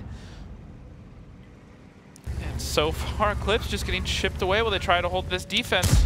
Yeah, eClipse is going to have to figure something out. Looks like they're just going to hold various positions and try and delay, but I don't know if that's going to work out for eClipse. Elevate is probably banking on that, because the longer this takes, the more damage Wallhacks just gets to throw out there. Yep, exactly. You do not want to play slow when the other team has already, unless you can guarantee that you're going to be already safe the whole time. But the problem is being already safe the whole time normally puts you in positions where your guns can't cover each other as effectively, and so that in itself can become a problem. Next best thing to do when the other team has already, instead of playing slow, is play really, really fast. And there goes another 654, done almost 2,000 damage to this mouse already. Yep, and the thing is, he's stuck on a high ground, he's trying to get spotting, but that's not really going to work. Elevate's playing this better right now. They're in charge, they've got tempo, and they might be able to make the cap pressure work. Because the thing is, you can ignore the cap for the next minute or so, but the tactic you go for when you're Elevate here trying to attack, you put one tank on cap for a while, right? And then you wait until it's getting just close enough that they're probably not expecting you to throw 2 more tanks on the cap, right? Because it about like 30–40% of the time, it just catches your opponent off guard, and they totally miss their opportunity. You've seen that before, right? Yep, absolutely. And the cap pressure is still going on for Elevate. Finally gets a reset, but they've lost so much HP. Now all 7 guns are still alive, but T1 Diabetic has a dead driver. Is on 188 HP, so even just a splash from this M4043 would take him down. Photo finish also extremely low. He's driving into the village. And Wallhack's looking for a shot, thinking they're going to come around north. Already pre-aiming, hoping to catch a shot. And External's looking for that shot onto Drawcap. Draw's doing a solid job of avoiding those mice on the cap. However, clock's ticking down. Nice reset there, though. 41 seconds put back on the clock. Only about 40% cap we're looking at. There's a reset onto External. Nice. You can even see tanks. Oxmathis backs off for a moment. So I think Elevate's thinking about whether or not they want to keep on this cap or whether or not they want to give some ground or even push forward. You have a few options here. Indecision, it gives eClipse a little bit more opportunity to find a way in. Wally looking for a shot onto Photo finish. He's just staying just under that hill. Extremely hard to hit where he's sitting right there. Looks like Wallhacks might be able to get a shot in about another 10 seconds.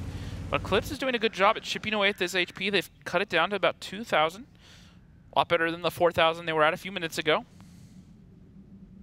Yep. And a big part of that is keeping all 7 guns alive and allowing them to continuously be doing damage. Yeah, and a 2,000 point hit point lead for Elevate, that's something that you can reasonably push up. Oh, and then you take Photo down. Yeah, this... And Drox, they take the snap from Wallhacks, who does another 800, sets him on fire and takes him down. And that may have just put the another nail in the coffin. I think that's it, Drox. I think this is where Elevate starts to just roll right over their opponent. In a moment, you'll see cap pressure coming in. Batchat's pressing up. Mice don't really even have to help out. Ledif goes straight down. After that, it's No Neck. And I don't even know where's... Oh, Tiger's down south. But where's T1? I didn't even see him. He's over on the wall, man. Oh, okay. Getting those shots. Actually, no, he's out in the field. He's in the town. It's Tiger's on the one line. Oh, and now these tanks sitting on cap. Now this map has pretty frequently been a very defensively sided map, but with the introduction of the mouses, it's kind of shifted back to be a little bit more balanced. Mouses open up few more attacking options, especially onto that 1 cap, and even earlier today we saw it be helpful on the 1 cap out in the field. So definitely a balancing factor, and now Elevate are going to go 1 up over eClipse, but once again, they got that win on attack, something that arguably shouldn't have happened. Yes, because they broke their pattern. They broke what they'd stuck to. The plan was, of course, Rockstar, eClipse was supposed to win the first battle on every map and then Elevate the other one, right? They broke the pattern. Why are they doing these things? Because if you win the first one when you go to a new map, when they get to overtime, they'll be the ones winning the OT. No, Rox, it's Youth's fault. That too. Exactly. That too. Still learning. Sorry. So, anyways, look at 4,300 damage. But Tiger is doing almost 140 fantasy points. Got a lot of resets there. Really slowed that game down, but not enough to keep them in it. External in that mouse doing another 93 fantasy points over his 1,500 damage. Not bad there either. Yeah, although look at that, 113's photo, Dark God got torn apart. It's always a tragedy to see players like that just taken out really early. But I think I have to give a lot of credit there to the side of Elevate. Elevate doing a great job of focusing down key players, taking them off the battlefield, and not letting them deal any more damage. Now, we get to see the montage of why Wallhacks deals quite so much damage. It's because the mouse. It's such a big target. It's big, it's slow. You really just need to fire in the direction at all of a mouse, and you'll probably get somewhere near it. Yep. It's actually tall enough that it's a reasonable factor to measure, because you think about the arc, the trajectory of your shell, right, as an artillery piece.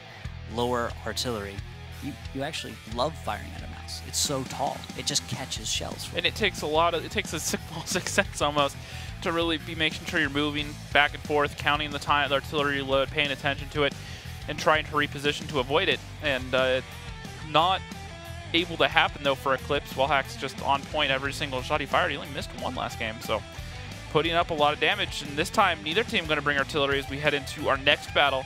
Elevate coming in here with a 140, two 140s, a mouse, 3 bat chats, and an RU-251.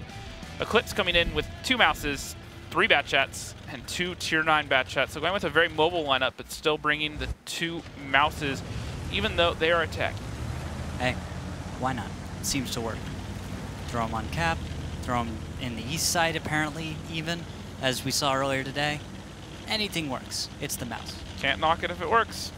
Yep. It's a really powerful tank right now in the game. They buffed the armor, DPM. I mean, what else could you ask for? And the contrast has been great for players who are used to playing the mouse in a slightly weaker state, right? So all of a sudden you're a mouse player, a heavy tank player, and you find out that the mouse gets buffed. You already were pretty comfortable with the mouse anyway. So now you're sitting there thinking, well, why not bring it? This sounds awesome. Clips might get caught out here. They haven't spotted Ledif, and they're all turning around and running, and this may be a little bit lucky. They've only spotted 1 tanks for eClipse.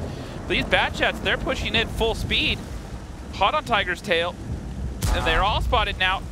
But they're chasing rocks. This is where people make mistakes. Why do you just chase 1 tank? However, let's give it to eClipse. This is working. It's actually going to work so much that they're of these almost tanks completely surrounded. The mouse is going to set the trap, and now there's 2 tanks out of the fight for Elevate with only 1 out of the fight for eClipse, and that should be enough to turn this around in their favor. And the Canadian Impact taking a lot of damage. Tigers gets deleted and goes down first. Canadian Impact's going to get picked off though. Nitz is going to come in here, and these 2 consistent fire tanks are going to come and try and keep the fire up, and that may work in their favor. Maybe so. I don't know. It's going to come down to a lot of individual player skill. It's going to come down to staying together as eClipse, because look at the way this is actually panning out. T1 and Dark God Zim are out of the fight. Nonic is actually in a position where he could get focused out between Nitz and God Emperor Brett.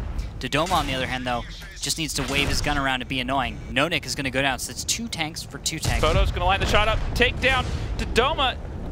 Nitz puts another shot into that mouse, but that's about all he's going to be able to do. That one hits the track. T1 Diabetic staying hot on the tail of God Emperor Brett, trying to not let him get away or reload. He knows he's going to get the reload first. Photo should be able to clean this up, but Ledif actually comes in, gets the kill, and this looks like this is going to be eClipse, tying the series up 4-4. This seems to just be the norm with Elevate and eClipse. They're just going to trade back and forth constantly. That's what we can expect. They may have changed the pattern, but these guys are neck and neck right now. And they've been playing since early this morning. T1's trying to get the hit, gets the kill. And there's snaps the shot off, moving full speed. Now it's just down to Ox and Wallhacks. And 2 players that actually played for eClipse last season. Yep, and they were completely left behind. In this case, Elevate deciding to leave Ox Mathis and Wallhacks behind, while everyone else decided to go onto a field trip into the northeast side of the map, saying, you know where no one ever goes? The northeast side. That's a great idea. Let's chase. Too bad eClipse was already there. Yep. Right in their own territory. This was very, very deja vu-ish of the match we saw earlier between Top Tier and Elevate. It was, but it was the example of, instead of what we saw last time, right, the previous battle where we saw a successful bait tactic go on the east side of the map here, this one was where Elevate just dedicated themselves full force. It was like they saw the con, and they just ignored the possibility that there were any tanks in the area. They ended up northeast of the position of eClipse's spawn. So the tanks that eClipse spawns could have just gone east and been hiding behind a building. They could have been doing anything. But they, I really think Elevate took a gamble with that one, and it did not pay off. Yep, definitely hurt them indeed. And now Ox trying to get a shot off. Ledif going to come over. Wall hacks shot there from the RU. Ledif's going to finish him off though. Go for the ram, gets the kill, and now it's just down to Ox. Yep, give him a moment. He'll go down. There he goes. Okay. And that is going to tie the series up 4-4. And we go back to our trend of going 1-on-1 on every map, and now we're coming across the map that I think may be the decider between these two teams, and that's going to be Steps. I don't know, Rox. I feel like Steps is just going to keep to the pattern. I'm not saying it's not possible, but I don't know. These guys can't seem to figure out if they can catch a lead or not, and I think it comes down to a lot about focus. Because look at the decision you just saw out of Elevate, right? Elevate just decided to do a strat which, in hindsight, they're going to be kicking themselves about. They're going to say, why did we even think it was a blind push? I mean, very simply, it was a blind push. It was a very ill-informed blind push. There are bold plays, and then there are overly bold plays. There are plays that are just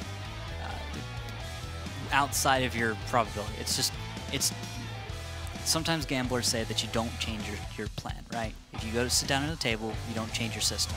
You don't decide because all of a sudden you got one bad, if it's blackjack, one bad hand, that you just change the way your approach or anything like that. You don't do that because that doesn't allow you to get into a groove or any kind of consistency, and also just it really throws you off. Yep, but fate also favors the bold, and sometimes just going for it can pay off because it's going to be the last thing the other team expects to happen. Fair enough. But can also pay off. Now, it's a huge gamble, and sometimes, once again, gambles pay off.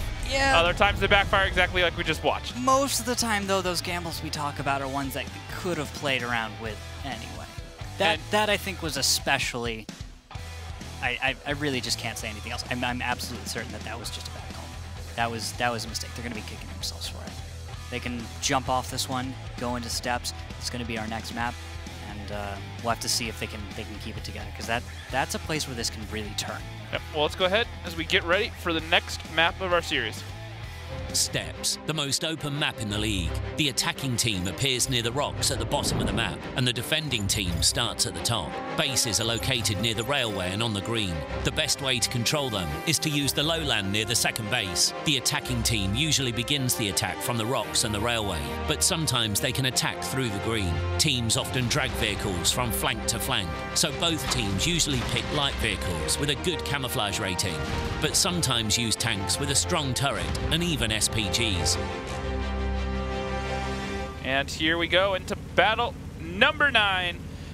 Elevate coming in with 2 Mouses, 3 Bat Chats, and 2 Tier 9 Bat Chats. Meanwhile, Eclipse, Mouse, 4 Bat Chats of their own, and a Tier 9 Bat Chat, as well as an M5355, which is going to be great for dealing with these tanks. And what a shot from Brett there.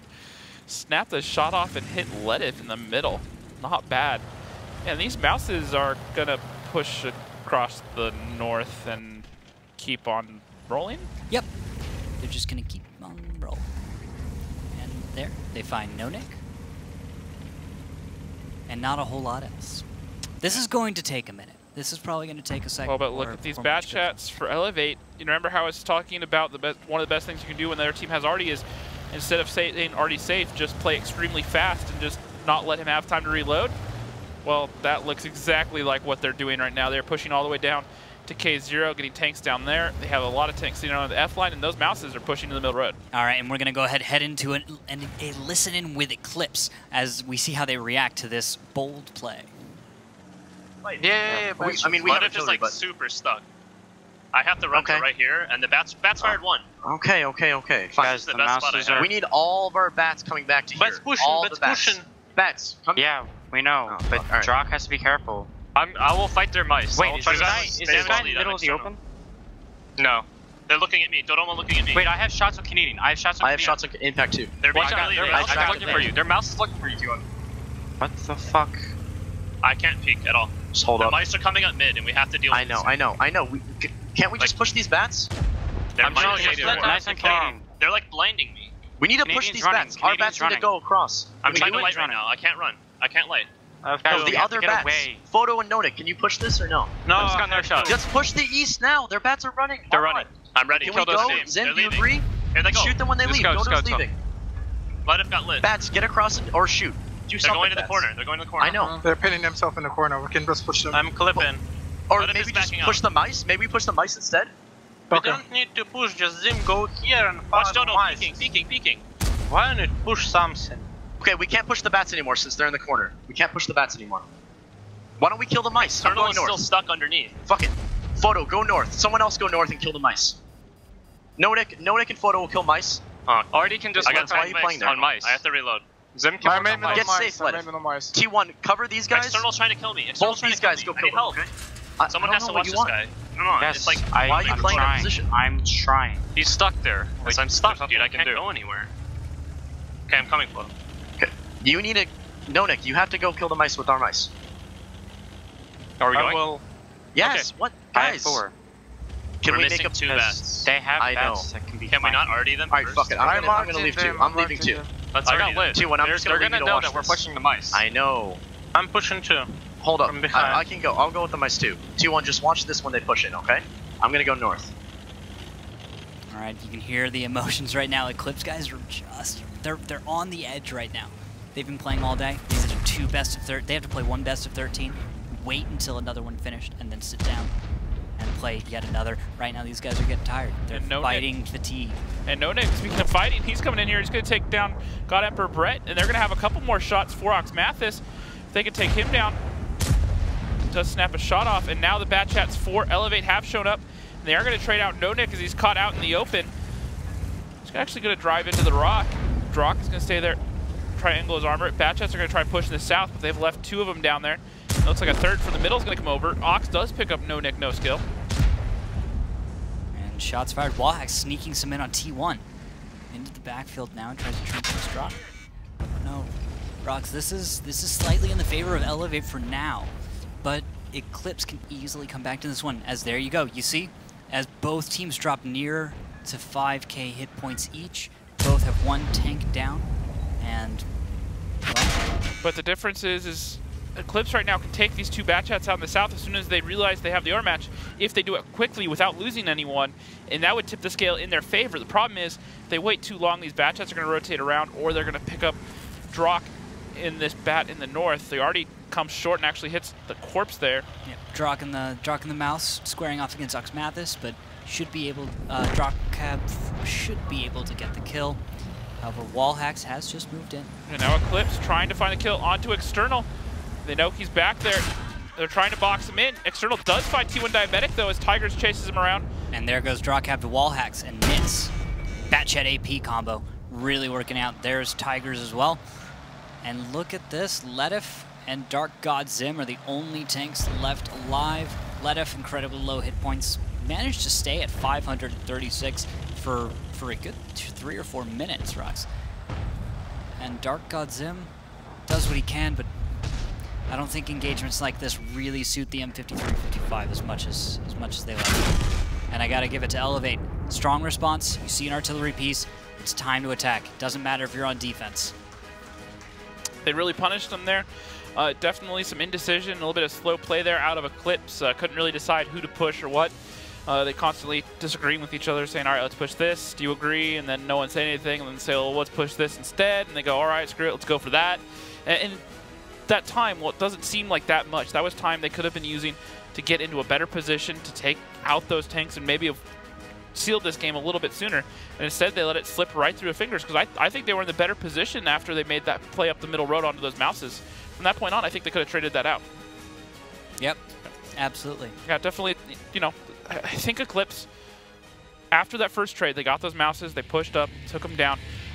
Even after they disengaged, I think they were in the stronger position. They had that little skirmish down in the south where Elevate had pushed in. They didn't Elevate, left too many tanks overextended without the other tanks covering them. and eClipse should have capitalized on the overmatch, but they didn't recognize it. They took too long, and they ended up bleeding way too much HP. Yeah, they were playing it safe, and they for some reason they didn't piece together that what was happening was that was the big push to counter an Artie strat. Elevate knew what they were doing right from the start. You could see it, right? From Batchets moving south, Mouse moving west.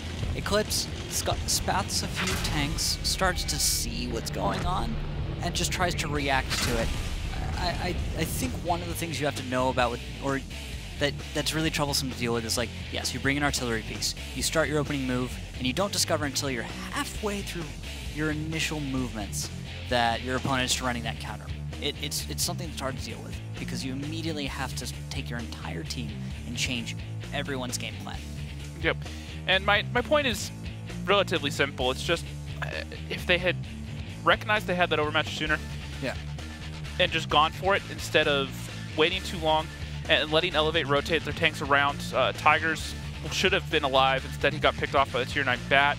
Ledif bled a lot of HP, and it all just collapsed there like a house of cards, essentially. Once one went down, it just fell apart instead of putting that last card on top and having it be the perfect pyramid. And you can hear it on comps. When the team isn't quite on the same page, things fall apart. People aren't thinking about the right aspects of their gameplay in order to work together, focus, and get the win, right?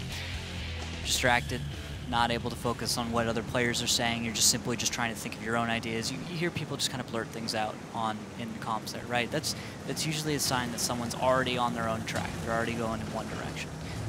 Look at that, Rox. And Elevate, they're going to go for the, or eClipse anyways, they're going to go for the S-Tank push here. eClipse coming in with a Mouse to 113, 3 Batchets, an S-Tank, and an Object 416. Meanwhile, Elevate coming in with 2 Mouses, 3 Batchets, and a WZ-111, so fairly heavy lineup for Elevate. And they failed the S-Tank boost. And now it looks like Elevate are just willing to go for this south push. A couple of Batchets getting spotted. Repositioning. Now they know they have eClipse in a really awkward spot. Putting off some good damage into eClipse. Ledif losing his gunner. See if he has a medkit still or not. Tigers takes another shot. And now eClipse are on the ropes. They are backing out. S-Tank, who failed the boost, T1 Diabetic, he's just stuck deploying here and trying to put some shots down range using this one ridge for cover. But that's going to allow Elevate to get better positions on that cap and possibly put some cap pressure onto eClipse. Well, eClipse is ready for it, though. eClipse has an S-Tank. Look at that. T1 looking right towards the 2 cap. In the meantime, you've got everything else.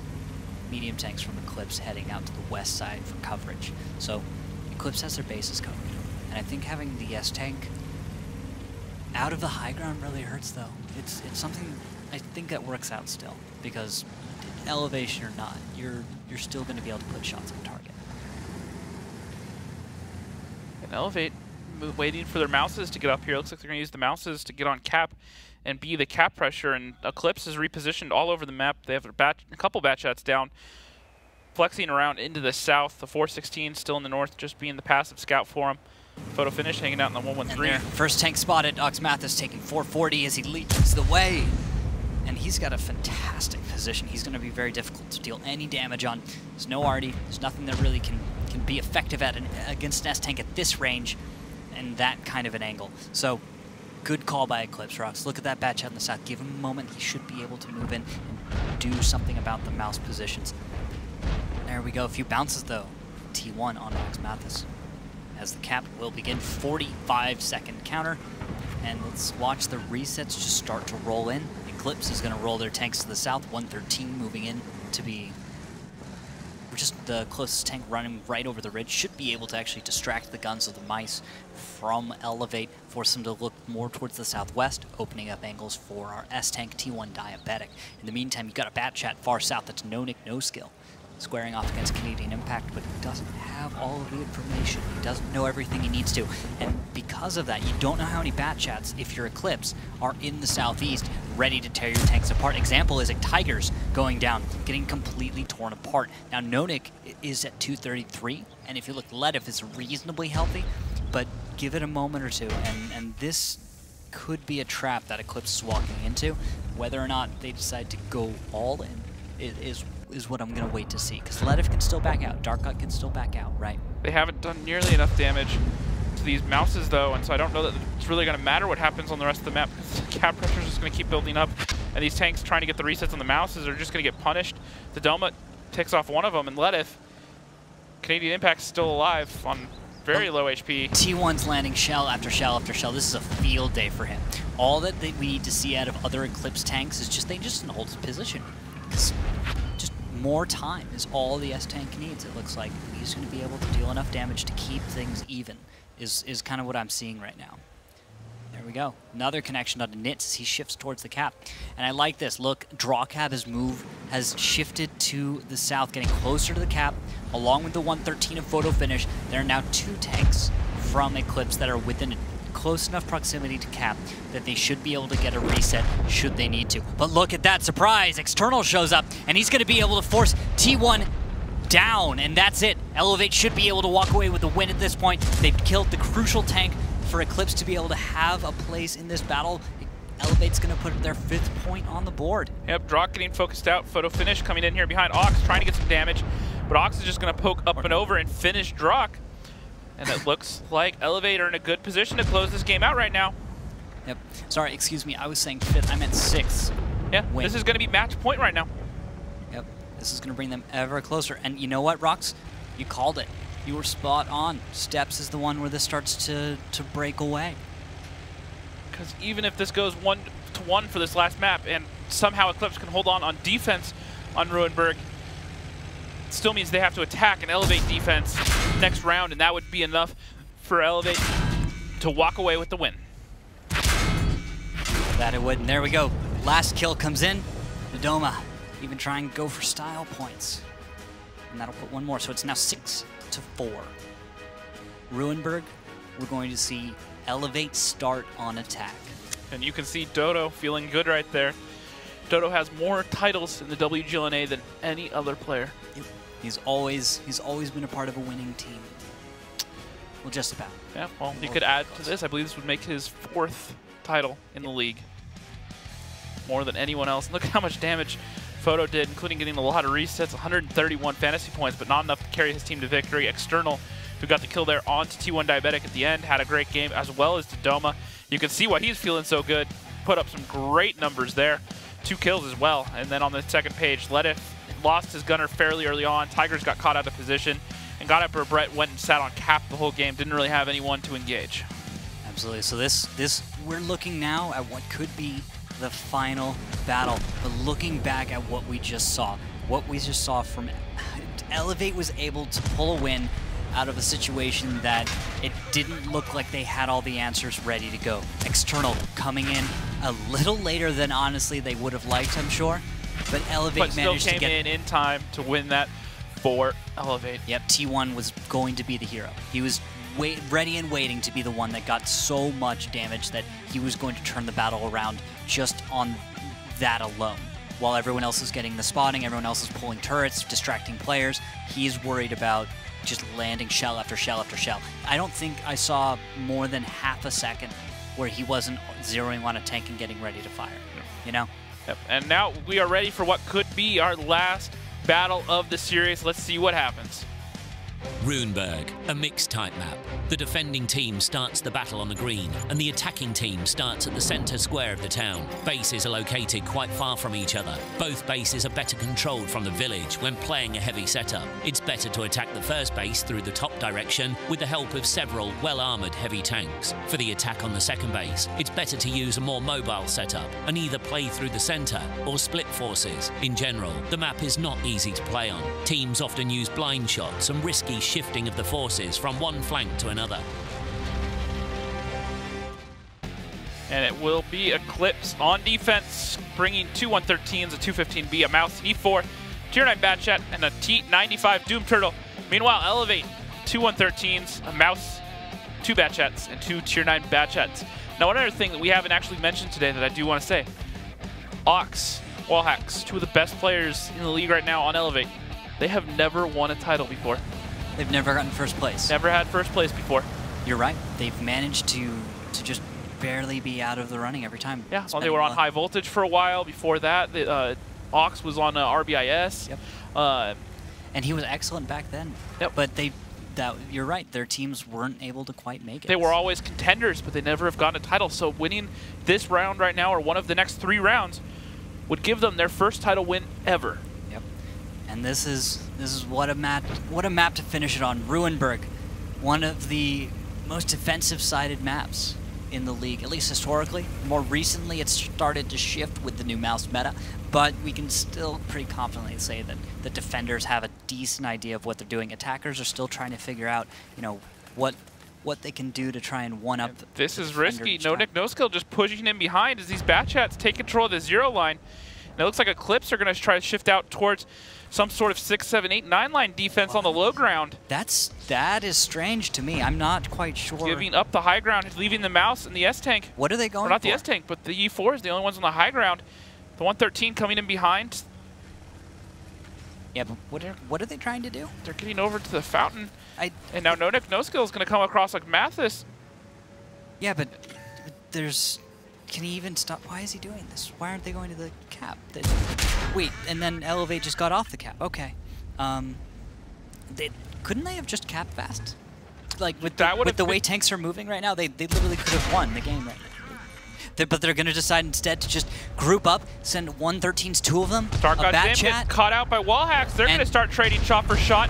And Ox is going to come around. He's going to pick up the kill on Dark God Zim. HP still even. Tigers gets deleted in that 215B by External. This is not looking good for eClipse. 2 tanks down. They need to trade it out fast. No Nick, no skill gets focused out. And I think Elevate might have lost their minds. They've just decided to roll forward. Canadian Impact deciding, okay, guys, we're going in. He's driven behind enemy lines. He's now behind photo finish and draw cap. Puts 1 into draw. Second one. Causing all sorts of havoc. HP is evened out right now. Drock trying to get a shot into there. Photo and putting 1 into the dirt. The lead is slightly in favor of Elevate right now, but not by much. There's still a chance for eClipse to hold on in this battle, but there goes Drawcap. Major damage dealer is out. T95, T1 Diabetic. Can he do anything? Does he have a chance to save this one? He has to get into that fight right now, but Ox is going to hold that inner corner right there. It's going to make him hard to be effective right now. Ledif coming in. Photo and him trying to focus out onto Nitz. A big shot from that E4. And Ledif's going to come around. He should be able to get the kill. And he does. Able to finish that one off, but looks like wall hacks reloaded. He's going to be able to support, create some form of distraction. We'll gut him per Brett. Canadian Impact should pick up the kill on Photo finish. 2 tanks, all that remain for eClipse. Elevate are about to do it. Canadian Impact has 2 shells left. T1 gets caught in per Brett. Ledif, all guns shooting at him. And he goes down, and that's going to be it. Elevate are going to be your Season 2 champions. Congratulations. Well played. It has been a long road so far. And look at them already celebrating, guys. They managed to do it. That was a bold play even for the last battle. On Ruinberg attack, deciding to run straight over the middle and just go for the brawl. I think you say it best. The best direction is forward. And that is simply what they did. They drove forward. They went into the guns. They caught eClipse out, trying to be a little bit fancy, trying to make the rotations, trying to go for something different. And they just capitalized on it. They found the isolations. They put eClipse in some awkward spots. They didn't know how to respond. And they just ended up turning it into a landslide. And they'll be the 2nd team in the history of the WGL North America to have 2 consecutive titles. And that, I believe, brings 4 to the organization of the Cunninghams, Noble, Apex, and now Elevate. Yep, quite a long history, a series of names you would not believe that they have attached themselves to. And look at that, shaking hands. Good sportsmen always. These guys have known each other for years, in some cases. Yep, and congrats once again to Elevate. And eClipse should hold their heads high. They played the great series. Just came down to, like I said, start of the day. Steps, I think, would be the decider there between these 2 teams. That's the one where they broke the camel's back as they were, got the win. Elevate figured it out at that point. They realized that they just needed to suck it up, focus for a minute, and that they would just finally get the wins that they needed, and they managed to string them together. It was difficult. Elevate looks tired. I'm sure. It has been a long day for them. They played the first match of the day. Now they're playing in the last. Played round after round after round. This was almost our 3rd 7-5 of the day. 1 short though. And now Elevate are going to try to lift this massive trophy. It looks like external.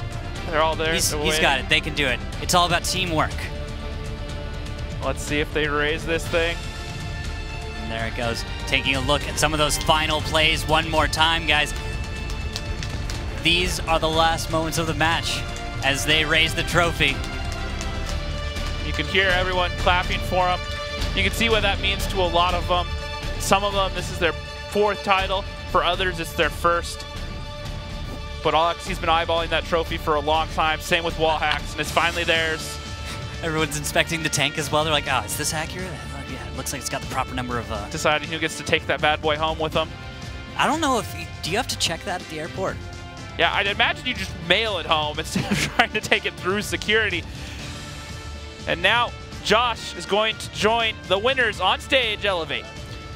All right, thank you, gentlemen. Just got done congratulating Comps and the rest of Elevate. You guys have secured $95,000 and a trip to Moscow to represent North America at the Grand Finals. How big is this win for you guys today? I mean, it's awesome. We've worked all season long for this, and this is the pinnacle of what we've come and worked together for. So we're super happy with the results today. You had to fight against top tier. They made you guys sweat. Then eClipse, it was back and forth, 1-1, 1-1, but eventually it seemed like you guys just started to take the fight to them. What was the strategy after about midway through this series? Did you guys need to change anything? You just pretty much played your game and got the victory? Well, it was blow for blow for the first 8 matches, and then steps was basically the turnaround. I mean, I wasn't playing, but the guys basically picked up the pace and finished out in great succession. So, yeah, it was good. What are you guys going to do now in preparation for the Grand Finals? Well, first of all, we're going to take a week off. I mean, I guess it's well-deserved. But after that, back to practice. So practice, practice, practice. Anything you'd like to say to your fans? I mean, thanks for showing up. Thanks for watching on Twitch. And I hope you guys appreciated the show. All right, thank you, Comps. Congratulations to you and your team. We'll be rooting for you and eClipse at the Grand Finals. Ladies and gentlemen, give it up one more time for your WGLNA Season 2 Finals. Elevate!